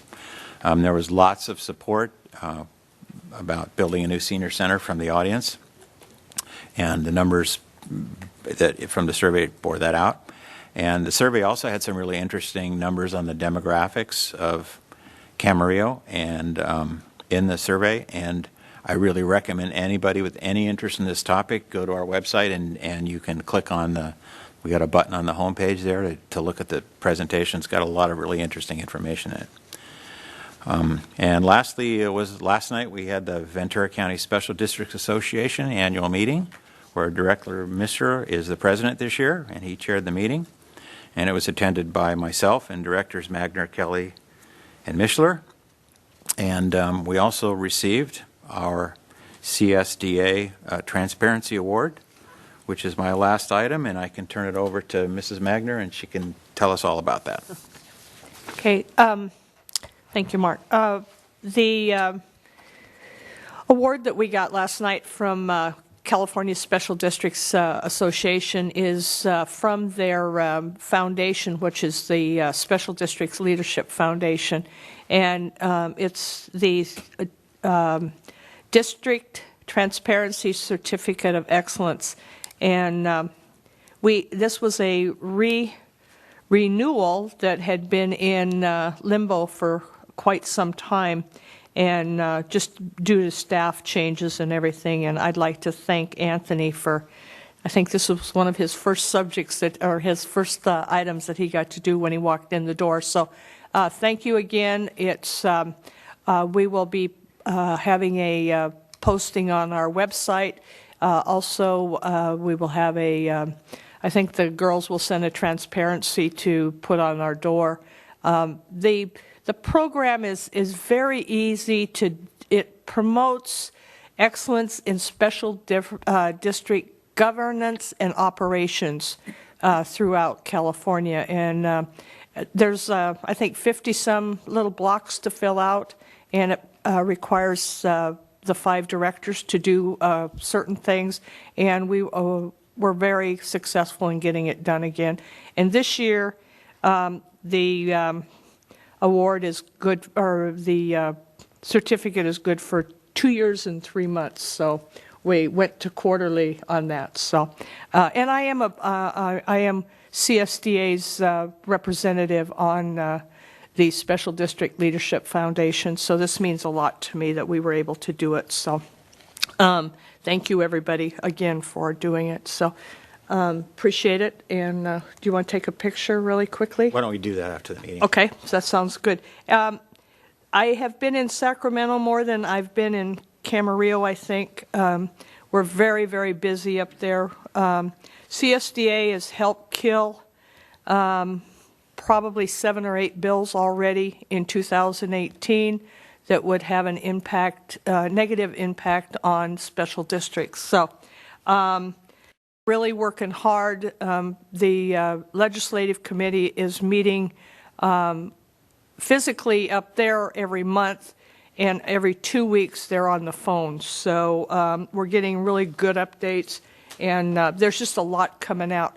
With a 2-year budget cycle, or how the bills work, just to make a long story short, is they can take a bill that didn't complete last year and they can just roll it over this year doing nothing to it. So that's the ones that we need to be really careful on, is that they might let it kind of, think it's going to sink, and all of a sudden it shows back up. So those are the kind of things that we're trying to watch. So I'll try to give updates as we get them, but I'm very happy with us being able to kill those 7 or 8 bills already, and we're only into February. So, and Mike, your annual meeting was very good for Ventura County Special Districts Association, with good attendance, and of course the guest speaker doesn't get much better than our Sheriff Dean. So thank you very much. That's it. Okay. Santa Monica Mountains. Yeah, I attended the last meeting back in January here, and the main thing I want to report out of that is for the first time in 19 years, they were very careful to point this out, in 19 years, the state general fund, the state general fund expenditures, they actually allocated $3.5 million to the agency to buy some land. And there was one parcel that was allocated to. So that was the first time in 19 years that state funds was actually used to actually purchase some land to add to the land holding. So that was kind of interesting. That's the only item on that. Okay, standing committees, personnel. We did meet, and we are working toward the MOU update and a few other things, so as they'll be coming to the entire board. Finance, we've covered multiple times. Liaison? Liaison, that was pretty well covered in your presentation. The liaison committee did meet with the city representatives, and we basically had the same presentation that was going to be presented to the community that night. And I agree with Director Malloy that was just an information-packed presentation from the Green Play doing the study for us. And I'd really recommend going onto the website and taking a look at that. There's some really very interesting information, some of it surprising, some of it not. But it's not worth going over all that in detail now, but I think that's on our website. Super. Thank you. Foundation. We're moving along, getting ready for our annual event and looking for a theme. And we'll be discussing some upcoming things that we'll be doing between now and then. So keep your eyes open, and we're out there pounding the pavement to make more money. So thanks to our staff. So thanks, Megan. Okay, the top 10 report.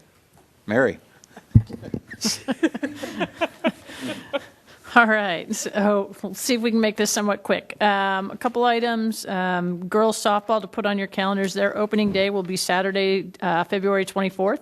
We will be sending updates to all the board members, but just to kind of get that on your calendars, that's at Mission Oaks. And then Camarillo Pony Baseball will have their opening day on Friday, March 2nd. So that is a Friday. So they're going to do it on a Friday, not a Saturday this year, just to make note of that. And they will be doing that at Bob Kildee under the lights. Just a couple quick updates. If you've been on Charter Oak Trail lately, last week had done some work up there just to make sure with all the trees and stuff. We had some asphalt that was deteriorating, so have done some work up there. And then today finished work up at Springville just to work on the bottom rail fencing. Some of that was starting to come apart. So you should see, if you're out at either one of those parks, you should see some improvement in those two areas. So that's all I have for today. Thank you, Mary. Okay, oral communications, informal items from board members. Bob. I'm going to go real fast. 2 items. I've talked about them before. Nothing has really changed, but the bike lanes on Las Posas and Santa Rosa, they're dangerous, and I see people every Saturday and Sunday morning riding on them. And if you are ever driving down those roads, just look to see when a car or a truck goes by the bike riders, how close they are to the handlebar of the rider. Either those lanes need to be taken out or they need to be expanded. Believe me, I'm not anti-biker or anything like that.